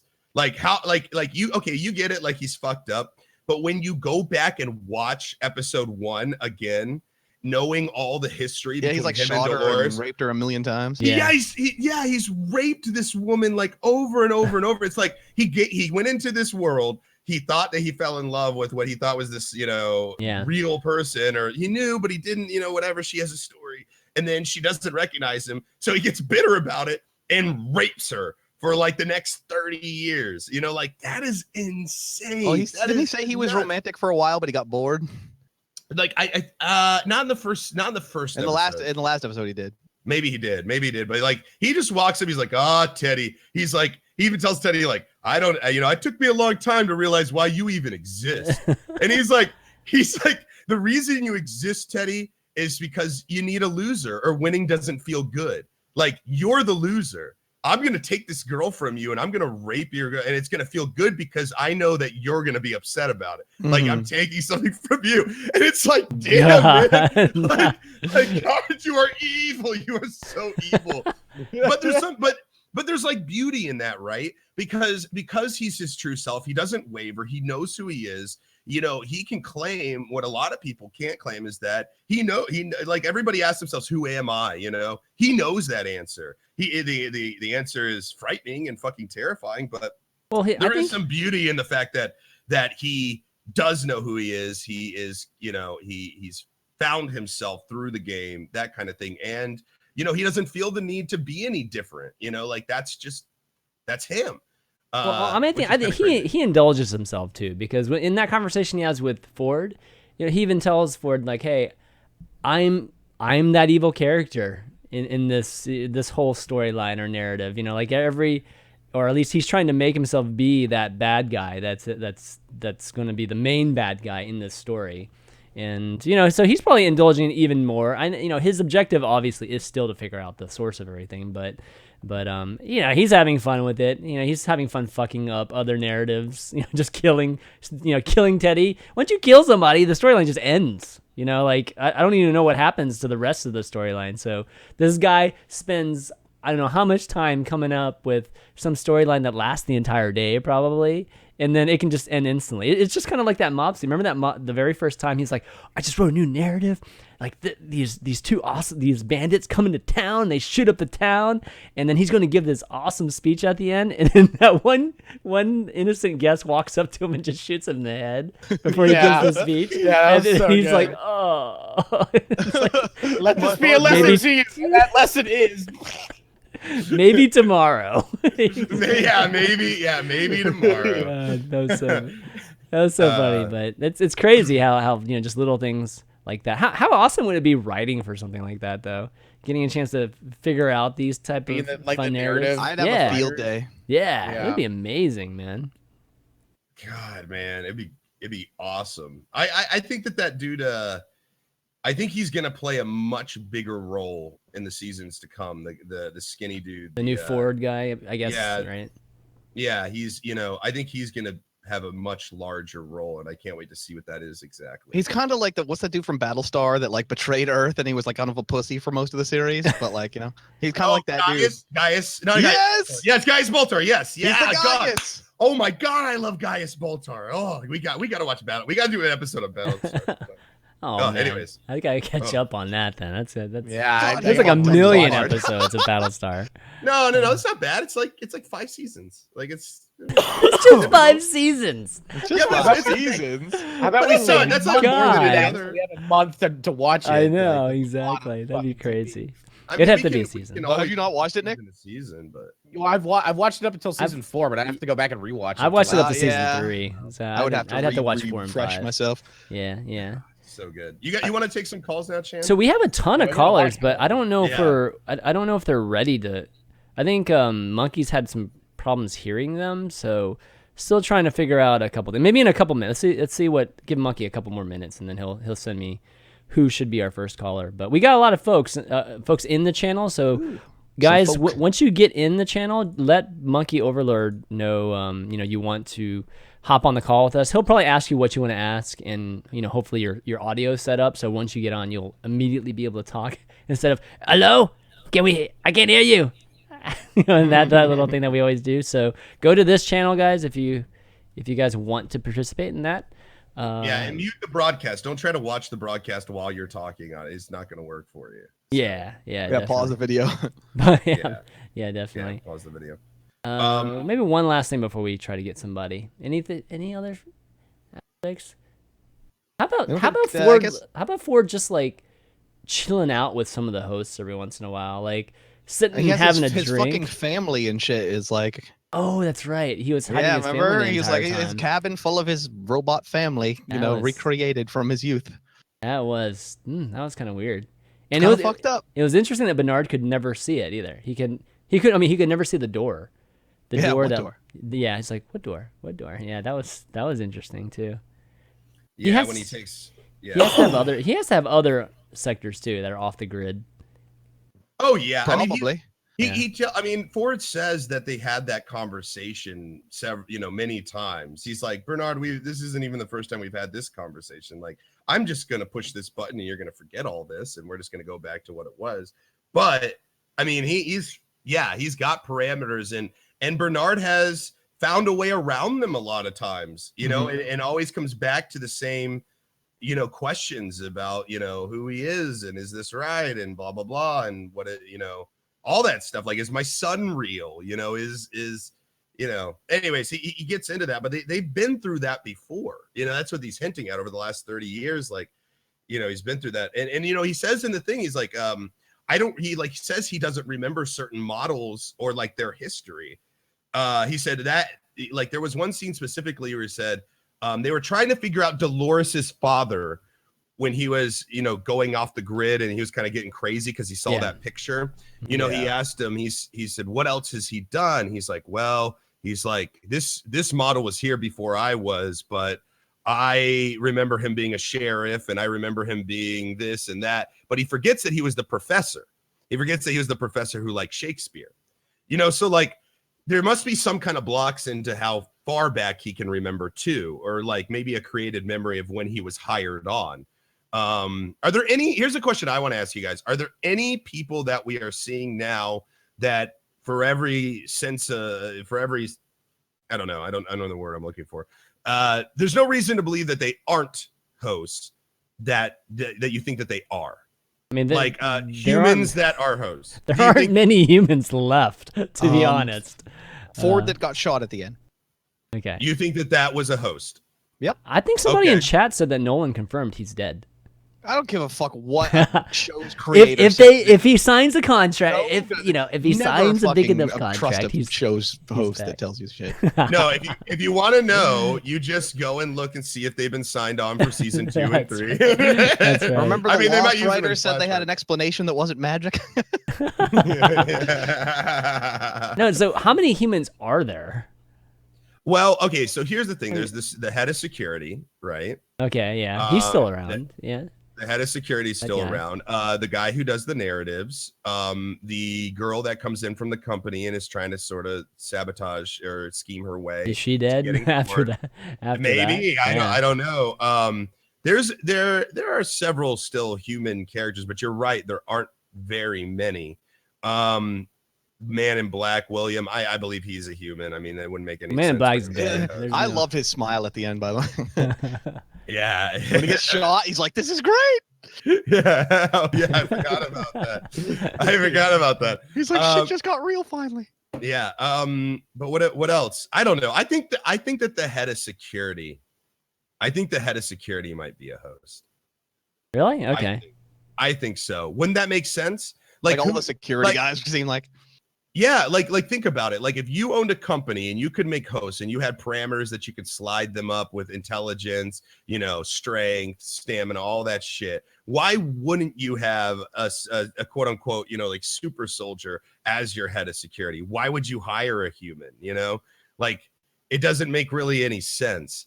You want somebody who you control, who will always report back to you, who is going to do a good job, who is going to get shit done and be able to perform in every aspect of the job at maximum efficiency. You could, Why yeah. wouldn't you have a But then, host? then I start thinking maybe like the parent company, doesn't trust Ford, so they would want non-controllable hosts, Yeah, maybe, and that's another thing too. It's like Bernard's a secret, right? And Bernard's like part of the company. Everyone who's working there thinks he's human. Nobody knows that he's even a host. That's true. Like That's if true. that exists, then it must exist elsewhere, could exist elsewhere.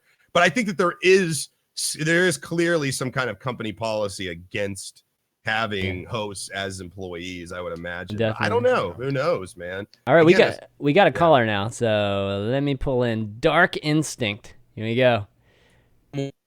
Dark, you there? What's up? Hello, Dark. Hey. Hey, welcome to the show, man. You're our first caller.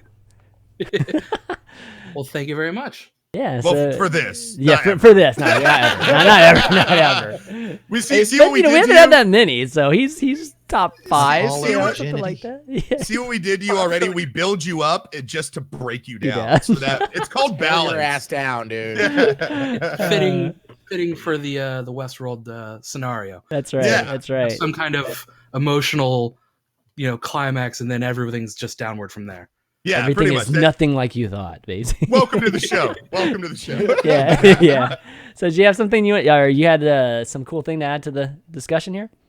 Yeah, I was in the separate channel talking with some of the other guys, and one of the things that I always thought was interesting was like we see William get to the park and we see like guests actually entering, but with the Man in Black, like they kind of fill in some of his character, but they never actually talk about like when he leaves the park, when he gets to the park, or any of the staff knowing the things that he's doing there, because he's trying to find like the center of everything. But they never really address like somebody's watching him in the park looking for this stuff. Well, And I think they mentioned one part where he was killing a bunch of hosts, right? And I think the woman mentioned it to the head of security, and it was like, oh, that guy, he can do whatever he wants because he owns the whole place, right? So he literally can do whatever. And I think Ford knows that he's trying to figure out the puzzle. Yeah, he doesn't they have care. That, like, He's pretty open about it. Yeah, he doesn't even care, right? So Yeah, he's I feel basically. like, now that we know what his master plan was, it makes sense that he didn't care what the plan of back was up to. Yeah. There Because is he even a knew what scene- the maze was. He knew that he was gonna be disappointed. Like the maze was not for him, And Yeah. it was always it's really interesting the way that he interacts with the other hosts and everything. How he's always doing the bad, like trying to be the bad guy of everything, and how he's always there at the right times. But you never really see any of the other hosts really like. He must get there from some other way, and I wonder what that would be because he's not riding it on a train, obviously, because then everybody would know he got there. He just Probably always helicopter, happens to right? be there. I don't think Yeah. he ever leaves. I think the guy No, he is lives there, and shit. His wife's dead. His child exactly, hates him. exactly. He does leave because in the first episode he said it's good to be back. That was one of the things when the first thing he did was go to the Dolores's place, kill Teddy, and fuck Dolores, or implied. Yeah. Well, didn't he just do like a big charity thing, donation or whatever? Yes, he was a right. philanthropist. Yeah, He that was- he one was guy. a- Yeah, that And then one guy was guy comes thanking up and him. tries to talk to him. It's like my the guest. vacation. He's- Yeah. he's- He's like, "This is my gonna fucking kill him. vacation. Don't talk to me." Yeah, so Yeah. he has to leave and come in. But I agree with you. It is very mysterious, like what that the things he's doing are obviously beyond what normal or normal visitors or people visiting would. I don't know what the fuck you call them. What do they call them? The guests Guests. or Guests. the newcomers or the Yeah. guests. Oh, the newcomers. Okay. Yeah. That he definitely is some kind of clearance above it. There's another scene where he requests explosives. So like he does have some limitations. Oh, right. Because he can't. Yeah, with the cigar, he makes a request, and they're like, "Oh yeah, let him have whatever he wants." So it's not like he just runs around with impunity, but like he does. I believe I'm using that word right. I always get it mixed up. Is impunity? Oh yeah, you got it. You got it. Okay. That's right. He's not running around with impunity, but like he does have a lot more clearance than anybody else, and he can get it anytime he wants it. Basically, I mean, He funds the thing. Yeah, he's the major shareholder of it. It'd be like like Richard Gere, not Richard Gere. I guess that's a bad example because it would be a little more like Ford and Richard Gere with Ultima. But Right. name any game. There's got to be shareholder or something of that game if they want to jump in and They want the God codes. They can have the God codes. Yeah, is they can have basically the what you're God saying. codes. But what's the fun in having the God code? I know. That's right? the thing Exactly. too. And you have to take into account that he's been doing this for presumably 30 years. He's got to know some ins and outs about the story and the narrative. He's gotten all the insider information too. I mean, we're not just talking about a dude who read through a Prima guide, right? We're talking about a dude that is like one-on-one contact with the creator. So there's got to be there is some mystery there, but like I don't know is the answer, and I don't know if it's ever going to be explained to us. Dude, it's like I play a lot of. Well, he I play a lot of did. Korean. Sorry. I play a lot of Korean MMOs and stuff, and I always said that like it would suck if Kim Jong-un was like really into them because then everyone would make exceptions and shit. Fucking guy floated through and killed everyone, and fucking like he was in the sky. Well, that's Kim Jong-un. He could do They'd have to change his avatar to look like a unicorn or something just to make him special. Yeah, he would want something majestic that would show the strength of North Korea. That's so Kim Jong. Yes. He's a chimera. Don't worry about him. He's Oh fine. They came by, killed us all, assured everyone was fed well, and then left. I'm getting flashbacks of the interview now. That movie. Oh my Yeah, but God. that is a good question though. Like, what are the stipulations of they really don't get into that. I think they leave it ambiguous on purpose.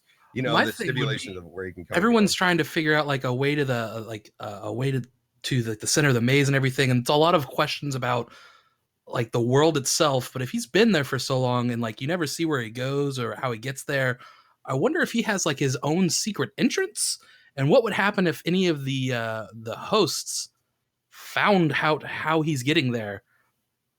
Like it would be like, because he's not writing it on the train.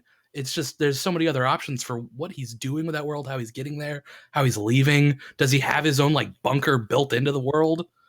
Well, I bet if he wanted it, he could. But they do show that the company has ways of getting into the world without The elevators. Yeah. And there's elevators pretty much in every section and quadrant. I would imagine that could take you there specifically because they do have to go in sometimes. Where there's more than one is, park that have to move between them too. Yeah, and where in is this world on top of them, below them? I mean, they elevator up. Yeah. I know, but like how? Like, are they underground? Like, there's a lot when it comes to that. I mean, maybe they're underground, but when you're outside, you can see like it's almost like a like a view. Like when they're at the company, they're out by the beach. There's like a view there. Is that manufactured as well? Is this maybe they all have like a hologram dome or some shit? Maybe. Well, I think on the perimeters is where you see them, able to look into the, like where the pool area is and stuff. But I think the actual main control center and all that is underneath because they had in the first episode, right? They had all the whole water system and stuff. There was a leak in the water system or whatnot for some of the livestock or whatnot, and so I know there's definitely underneath. I mean, because the elevator too just shows you that they kind of come up and are able to come into it. I don't know how they span that entire thing though. I mean, like again, we were talking about it's miles and miles, so it's like if you had something in another quadrant, do they have like a shuttle train? I know, like it's not explained that well. Maybe but... they have teleporters as well. Exactly. Aaron, why not? Aaron in the chat has a good point. He says hosts may not even be able to see his elevator or whatever he uses. The company can hide things like that from them. So even if there was, I mean, just like Bernard couldn't see the door, even if there was some alternate route or elevators or anything else, you know, they potentially couldn't even see them, which lends more credibility to the theory that they really don't have sentience, that they are just still programming. That could leave such a cool little mind twist where if everything's through the point of view of one of the hosts, and then it switches to a point of view of somebody that isn't one of the androids, or that'd be cool. That would be there was just a door in the center of town the whole time. Think of the cinematography. Like I would love to see. Have you ever watched 500 Days of Summer? Yes. Yes. Okay. It's a great movie. There's this scene that they do, and it's on one half of the screen, it's reality, and then on the other half of the screen, it says what he envisioned. You know, like what he envisioned this would be like. So it's like the perception of reality. So he thinks he's going to walk into this place, be this suave guy, get the girl back, blah, blah, blah, blah, blah on this screen. But you're watching the reality of the situation on the left screen. So you're watching them in tandem as he goes up the stairs, you know, as he talks to the people. But in one scene, he's like this suave guy, gets the girl at the end. And like in reality, he's like standing alone in the corner. He's not communicating with anybody. Like he's not really, but you know, like if they did something like that for this show where it's like, what the host sees or what, you know, what somebody who's a normal person or that'd be pretty interesting. That would be pretty cool. And I can't see that being interesting and being pretty awesome. Yeah. But all right, Dark. Well, thanks for adding that to the combo. That was definitely really cool. Thanks for letting me hang out. Yeah, man. Thanks for coming, dude. All right. Take care, man. Cool, We've got another caller, Icon, that let's see what he has to say here. Hey, Icon, you there? Hey, what's going on, fellas? Hey, what's going on, man? Welcome to the show. Oh, thanks for having me on. No problem. So, do you have something to add to our discussion?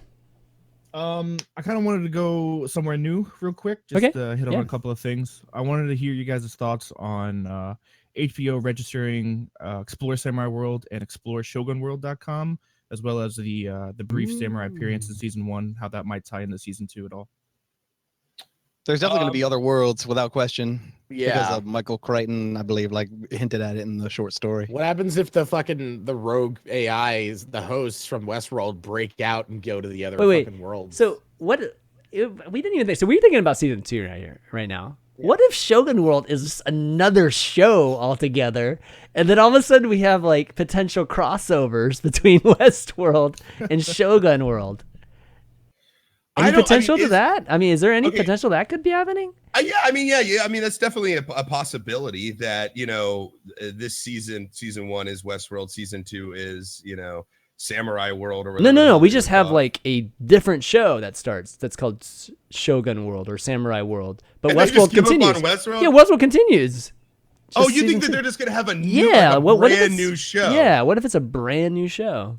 I mean, I guess they could, and it could all tie in. I've always had this crazy theory of having 2 separate shows, and then as the finale, having them pitted against each other. Like for instance, like let's say that you were watching through Dexter, right? Dexter, and then let's say you were watching through Breaking Bad, and then as the season finale comes up, you realize that Dexter is looking for Heisenberg. You know, like that kind of thing, and have that kind of crossover. Right. And then you have these 2 fantastic characters you've been watching separately. Not only would it make the people who are fans of Dexter watch fans of, you know, Breaking Bad, but also just the complicated, you know, little idiosyncrasies between the 2, you know, would be really interesting. And as it builds up and you wouldn't see it coming. That's like the last true twist, you know, like everything else we've seen. So I don't have a problem with the idea of having like a separate season. Now where they do it, or a separate show. I don't know. I think it's more likely that they'll maybe spend some time during a season, like next season, going through some of the events that could have been happening in Samurai World or whatever the hell it's called. But I mean, I don't even know if it doesn't even really talk about whether it's developed or not. We just see those samurai. So my question to Icon is, what were you talking about at the very beginning? Like you said like some kind of website or something? They registered Shogun World, right? Yeah, HBO registered Explore Samurai World and Explore Shogun World on last Friday. I can link the Reddit article. That's what I mean. see. Like, if you're registering it's in domains, it's not just a season. Like, it's not. Yeah. I mean, it'd be weird. Like, let's just say Westworld season 2 like takes place in Shogun World the entire time. You couldn't really call it Westworld. Yeah, then. it's like the branding is all That's weird. definitely Far East World. Far East. They also in the first season when Maeve is trying to find her daughter and the little Asian guy gives her that piece of paper, it says Park 1. And then it says like zone or Yeah, whatever, that's et cetera, et right. cetera. I So it forgot also about hints towards having multiple I parks. forgot In the about original that. Westworld, the original film, there was 3 parks. There was a medieval, a West, and a Shogun World. I see. Well, and there may be implications towards the company and business that tie into that as well. Not that not to say the Chinese are the same as Japanese. What are you saying, man? Everybody, stop that, Chanmanv. Stop it. I have to tiptoe very carefully through this. And you're not. Don't make it harder. No. So the thing is that I think that there could be implications business-wise for having separate worlds too. Japanese businessmen or anybody really that's more fascinated in Shogun culture, Bushido, or any of that shit, would be more inclined to maybe get involved than if you don't have an affinity for the West. So this is just thinking outside of. I'm just trying to think of the company's overall goals. If there are more parks, why? We don't know that. We talked about that already, but like. I mean, there could be. Wouldn't it be funny if the Samurai World, they're already sentient? They're like, you guys are so far behind in the West, man. We're so more exactly. We're so much more advanced than you guys already. Yeah, man, who knows? Why should be like man? Disney World and Disneyland, where they have a park in like Japan or whatever that's Shogun, and then they have like one in London or something that's medieval. Yeah. Who knows, man? But like, if you just limit yourself to the West. I mean, that limits the point I was trying to make is it limits you in a business sense.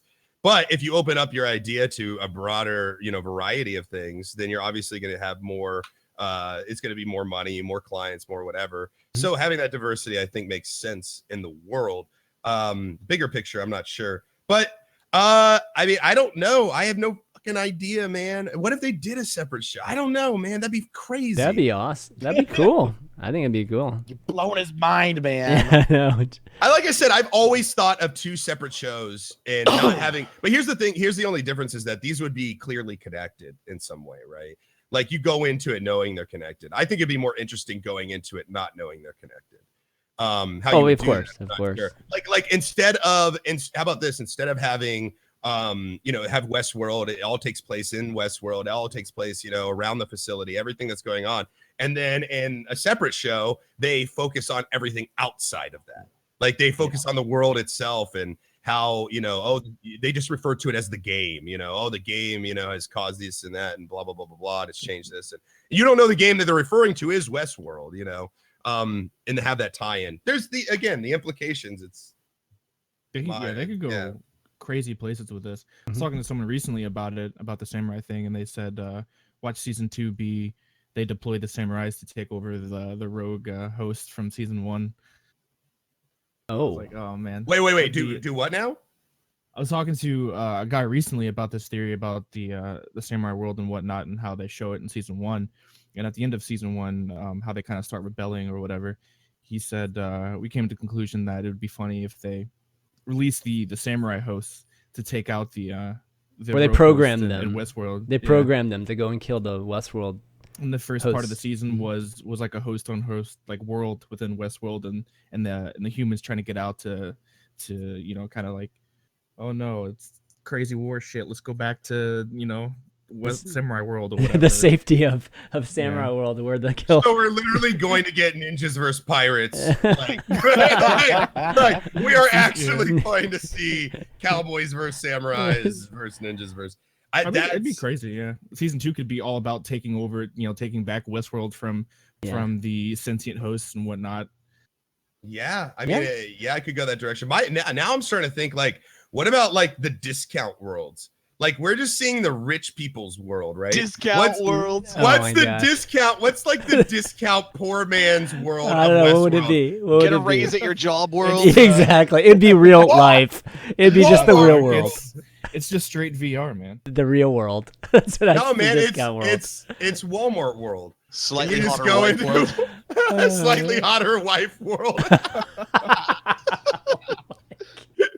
Oh, that's terrible. You didn't have dude, no kids for a while world. Yeah. You didn't have those 4 kids world. You know, like where you go to forget you have children. Just take the kids to babysitter world. Yeah, but fucking bad rats world. No, but like the implication, like this is the theme park for the rich people. Is there one for? It's $40K a day to do Westworld. Yeah, $40K. It's fucked up, man. They give the lower classes the medieval world and just give them a bunch of swords and say, "Have at it." Yeah, who knows, Probably. And it's like, all right, Cora, enjoy yourself for 3 hours. go have fun, enjoy your vacation, your 3-hour vacation. 40K an hour, you fucking absurd. Exactly. Anyways, that's a lot to think about. Yeah, definitely. Good. All right, Icon. Yeah. Thanks for letting us know about that. Definitely hope. Appreciate your time, guys. I'm definitely hoping it's a new show because more shows the better.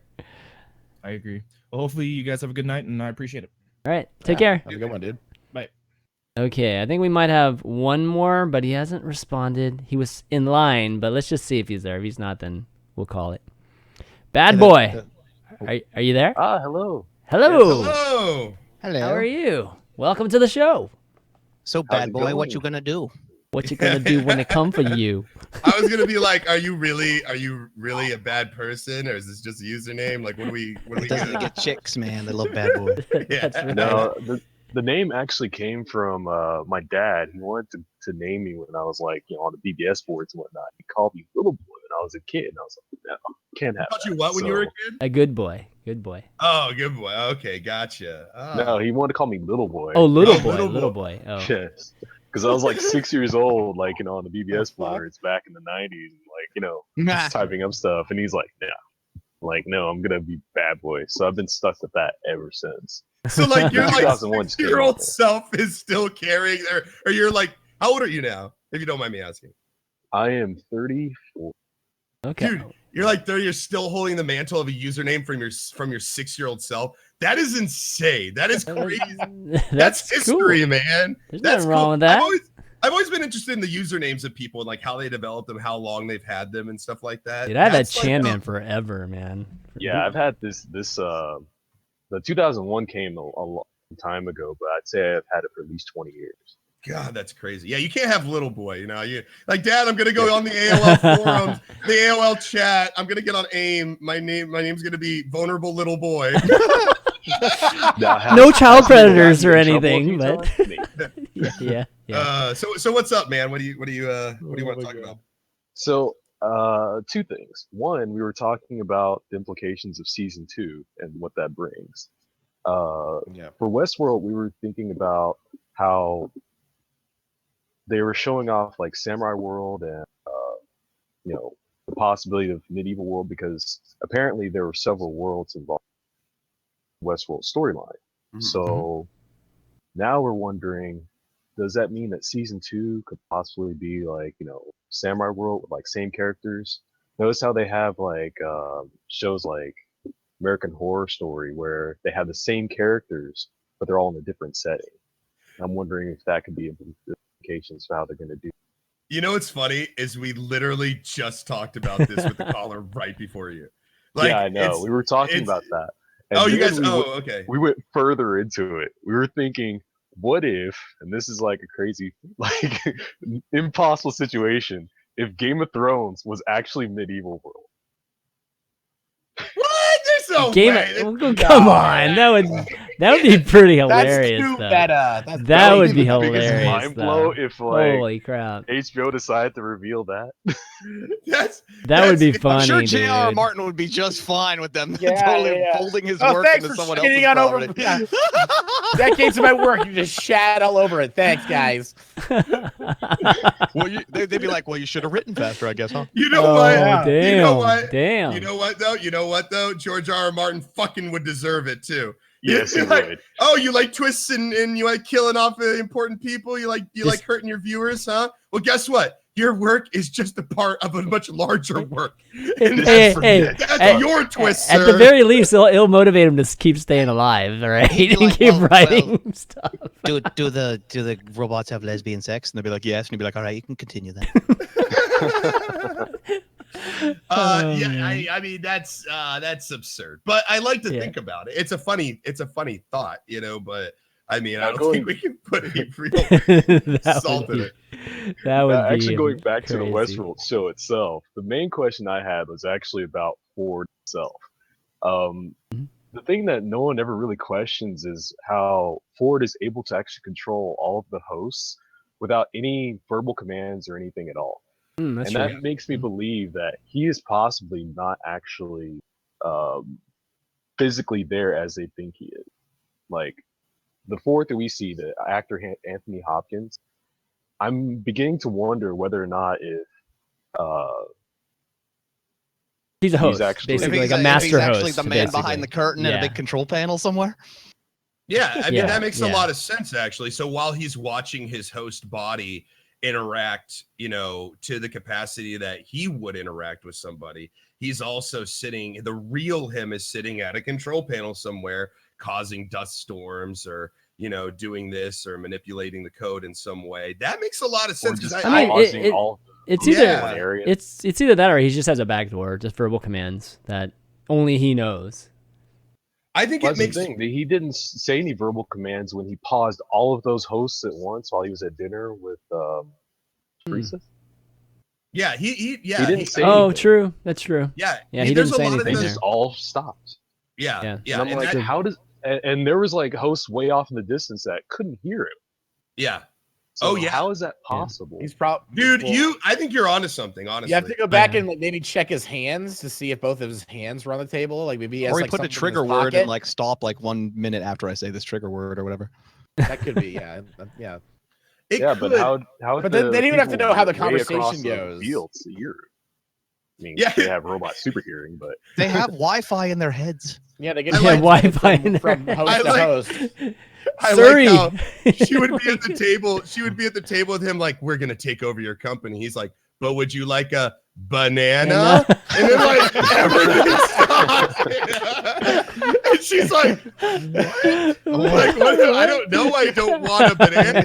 Did you really just do that just to prove that you can stop all these machines from working? Yeah. Really? No, Well, he's like, look at my power, see? And she was like, you just said banana really obviously, like earlier. So.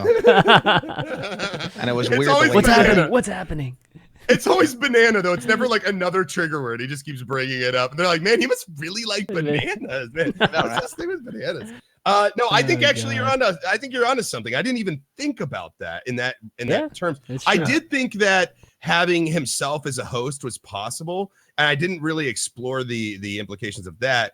But I think it makes a lot of sense actually to have himself, a host of himself that he's created that goes inside and does all the things that he does, and he actually sits with his real person at the back. It would make a lot of sense because it never made sense to me how he had such control over the world, and I think technology can only take you so far, At what point is he not saying anything, but everything just listens to everything that he's saying? Like, it's super weird. It seems above and beyond, which is probably exactly what he wants you to think, or wants the people in there to think. It's an illusion, right? It's the Wizard of Oz thing. I think that has a lot of merit to it, and I think you might be onto something. I like it, and that also explains quite a bit as far as how she was able to shoot him. I mean, I think the fact that he shows that everything that he has is some kind of design, something he's set in motion and planned. Mm-hmm. And I'm thinking most likely that basically everything that's being shown and how everything's ran is just basically one big theater there. Yeah, I mean that's typically what it is. I mean, he's the puppet master, right? You know, I mean, when it comes down to it, that's basically what he is a puppet master. Yeah. So, Yeah. I mean, I agree. I mean, I think that's probably what's happening. If I have to, you know, if I have to. I mean, I think a lot of people are like wondering, you know, what when we saw his secret lab where he was like, you know, making hosts inside there. There was one that was actually currently in construction as he had Bernard, you know, kill Teresa. How do we know that he doesn't have many others out? Well, that's what I was saying. Like with the head of security guy, you know, he could be a host, and it would make a lot of sense why he would be a host. You know, you would want somebody you would control. You would want somebody who could perform at, you know, superhuman levels. You would want somebody who doesn't get tired, or, you know, all that shit. You know, like we have the question. I think that he does. I think he does have many hosts out there, probably. We'll definitely be questioning any human that shows up in the show from here on out, whether they're hosts. Yeah, I know, right? Yeah, I know. Now it's like you question everyone. It's like, is this person actually real? Exactly. And now that's a good thing. Working also brought something up. As far as one of the questions I had about the rogue robots, the ones that they just like touched upon, they said they were at the center of the park and never said anything else about them at that point. Well, I don't even recall that. Well, they're the ones that Teddy and the Man in Black ran into. Ones that like said, "You're not ready yet, Teddy." Like they stabbed him, sent him on his way. Those robots, like, what exactly is going on with them? They just touched upon them and said, "Oh, yeah, but let's go over here and see what they're doing." Huh. I don't know. I barely recall that. I mean, it has been some months since I've seen those episodes. So maybe I should have brushed up a little closer. But I don't recall that at all. So I don't really have an opinion. Do either of you guys got an opinion? Wyatt's Army? Is that? Yeah, I mean, it's when he was. Yeah, that's Wyatt's Army. Yeah, it's Wyatt's Army. But Wyatt ends up being Dolores. Yeah, exactly. So is it Dolores' army? I'm not sure. Actually, I'm not sure how that plays out. Yeah, I'm not sure why they said that to him. Yeah, unless it was Dolores saying that to him, but why isn't he ready? I'm not. Yeah, not clear on that. Yeah, that's the only thing that had me wondering, like, what was going on with those particular rogue robots? There's nothing there after that. Right. It's like, I know that they had a bunch of robots walking out of the forest, and one that shot the Man in Black in the arm, and that was it. That was Clementine. Clementine shot him. Yeah, and that's the part that made me a little curious as well. How did they get her back online?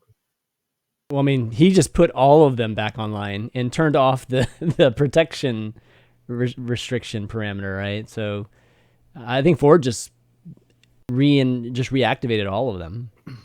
There's probably I really wanted to see all those stupid rich guests get it. I really did. Yeah. And that right there alone is also something. I mean, he was able to control them from so far away without any, voice commands or anything like that. It just makes you definitely wonder some backdoors. Just like one big puppet master. Yeah. Well, you got to think, like, if they're going to wage war, right? Or if Ford wants them to wage war or to stand up for themselves as their own race or whatever, you have to assume that he created assets for them, right? There has to be an army. There has to be, I mean, they've got to have ways to achieve that goal, right? So resources, stuff like that. I don't think Ford would have just said, all right, you guys can make your own destiny now, and like not give them some kind of advantage, so maybe these are hosts that he's kept ready for this moment. Maybe they're maybe even the hosts that they keep in that one big room, where they're all just standing there naked pretty much. Maybe they're ready, to be activated and be used and everything. And maybe that was part of the grand scheme of things.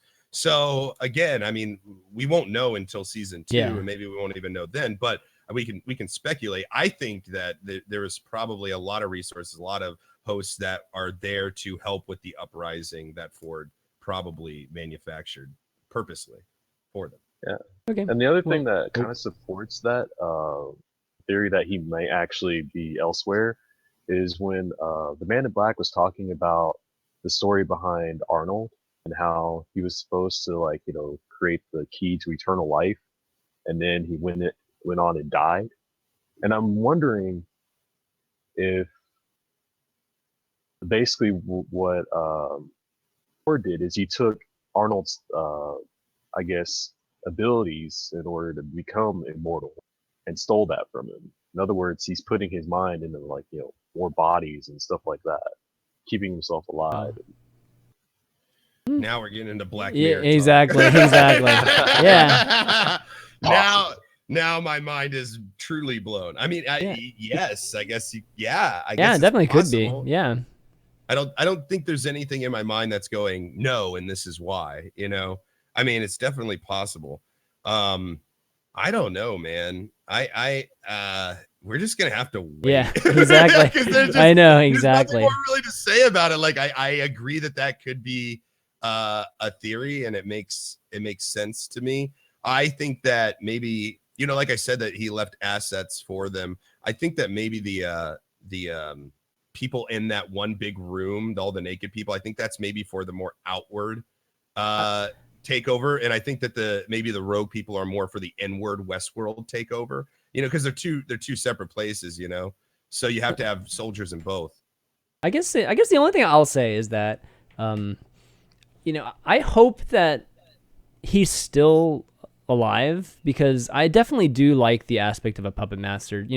There's still this outer control, and there's this conflict, right, with trying to break free of the control.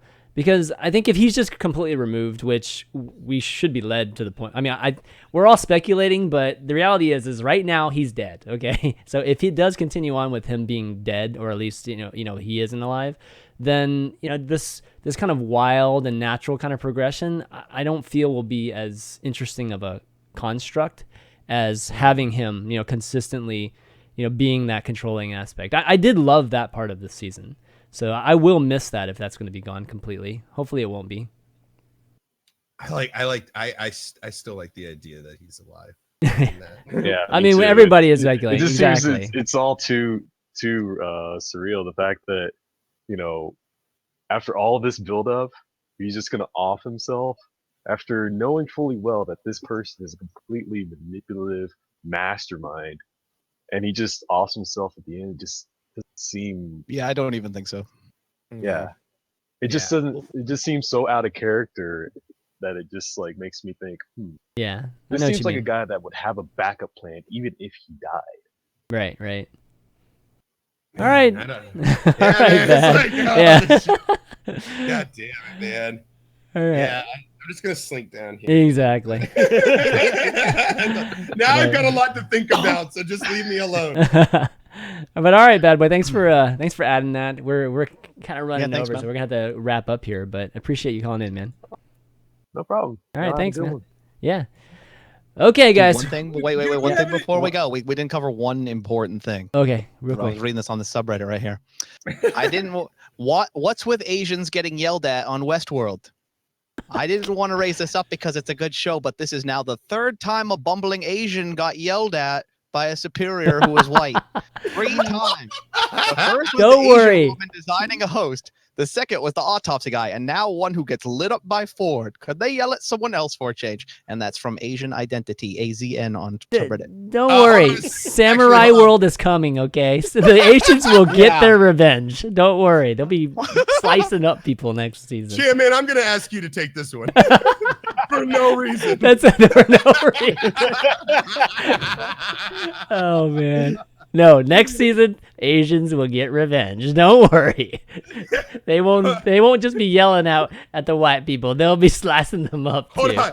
Or season 2 is just a bunch of white guys yelling at samurais like the whole season. Oh god, that'd be like, run this way, go do this. Geez. That guy, I want to see how triggered that guy gets in season 2. That's right. Exactly. That guy's gonna be quiet. It's gonna be radio silence the entire time on the subreddit. All right. Like Mr. Wito says that like that must be a troll, but there's like No, listen, you'd be surprised, man. You'd be surprised. Kubo and the 2 strings. Yep, I remember. Remember how like people were mad that they like whitewashed the voices, what could be Asian voice actors and stuff. What, wait, Matthew McConaughey doesn't sound Asian? I mean, what the hell? I thought it was Stephen Colbert. all right. Yeah, exactly. But all right, let's talk about next week. Okay. So for those of you who never, watch the show, we always talk about what the homework assignment is this week so that you guys can join in next week and be ready to go. So next week is Rogue One. Some people were asking in chat earlier what we're going to do. Of course, Rogue One, the Star Wars movie that came out, I think it's today, right? It actually came out in theaters today. Tonight. Yeah. Go. So go check it out this week if you can. Maybe catch a show this weekend. Kind of hard probably at this point. I think a lot of the tickets are probably sold, but catch a matinee and then I'm gonna try to get a matinee in there. Yeah. Yeah. We're going on Saturday, just the family, so that should be a lot of fun. Trying my best not to be spoiled by anything in the next 2 days. That might be kind of hard. So not checking out websites that I would normally check out. But hopefully I can hold out for a day and a half. I think it'll be cool. What do you guys think? We understand when we pick things to review, we do take into account availability. Yeah.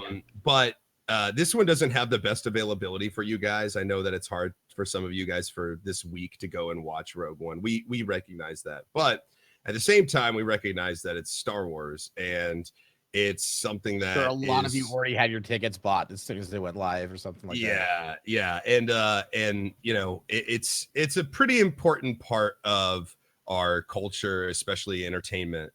So it's kind of like, I don't know how to describe it. I feel like we shouldn't miss it if a Star Wars thing comes up, even if it is a little bit more difficult for people to get their hands on it. And next week we'll have a brand new thing, which will probably be on Netflix or whatever. Yeah, absolutely. Yeah, we don't do movies that often. Maybe we've done it two times. I think Doctor Strange and Kubo. Yeah, those are the only 2 times. I think those are the only 2 times. Yeah, so The Killing Joke was a movie technically.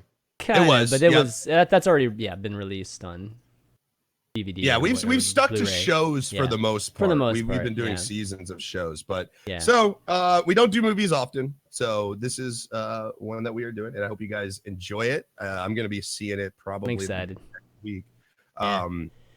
I might have to just sneak in. I don't know. We'll have to see. Sneak in. Oh man, I don't have my tickets, so you're making me worried that I might not be able to get in there. It's a classic. Go buy a ticket for another movie and then stay in the theater for the or stay in the theater section area for. I have not done that in like I don't know, like since I was like 16 or right, 15. Exactly. But I'm thinking I might have to go back to my high school roots on this one if it gets too hard to get a ticket. So I guess we'll have to see. All right. Well, hopefully you guys will tune in for that. And why don't we wrap up the show? Bikeman, it was awesome having you on Thank today, you for buddy. having me. It was funny. Hopefully this is better than Luke Cage for you. Talking Westworld. It was more interesting. Yeah. Got any shout outs you want to do? Where can people find you? I stream under Bikeman. I don't really like to do shout outs. Continue. Okay. All right. Diction. Go to Bikeman. Go to Bikeman. Twitch.tv/Bikeman. It's Bikeman stream, right? Anyways. That's Diction. on Twitter. Okay. Diction. I'm EatMyDiction. You can find me at twitch.tv/EatMyDiction1. Yes. That's all I got. Hello. This is if you're here, then and you want to see more of me, then just hit that follow button. Hit that. Yeah, tomorrow morning I'm gonna be streaming about 4 a.m. I don't know what I'm streaming yet. I've just been kind of winging it lately. This last week, I took the last couple of days off because there's some Christmas stuff and whatever. But I had a family Christmas party and all that good stuff. But for the most part, I've been back streaming. For those of you who don't know, if you're jumping in, you're like, hey, hello, I haven't seen you in a long time. I've been streaming for like the last week now, plus pretty consistently. I've been playing a lot of Path of Exile. Been playing. I did a little Overwatch the other morning. Dead by Daylight. I've been switching up a lot. Watch Dogs 2 hacking, which is incredibly fun. So tomorrow morning is going to be something. I don't know what it is, but I'm going to be here at 4 a.m. You can count on it as long as I'm not like in the hospital or something. So, all right, awesome. Yeah. And I'll round things out by thanking the three of you guys for doing the show today with me and everybody for watching. You can find the VODs for this show as well as the other shows I do on youtube.com/ChanmanV. And VikingBot just spammed all of our channels, so you can find us there. But until next week, for Bikeman, EatMyDiction, Ellohime, and myself, ChanmanV, we'll see you next week. Rogue One. Easy. Get ready. Rogue One. Be ready for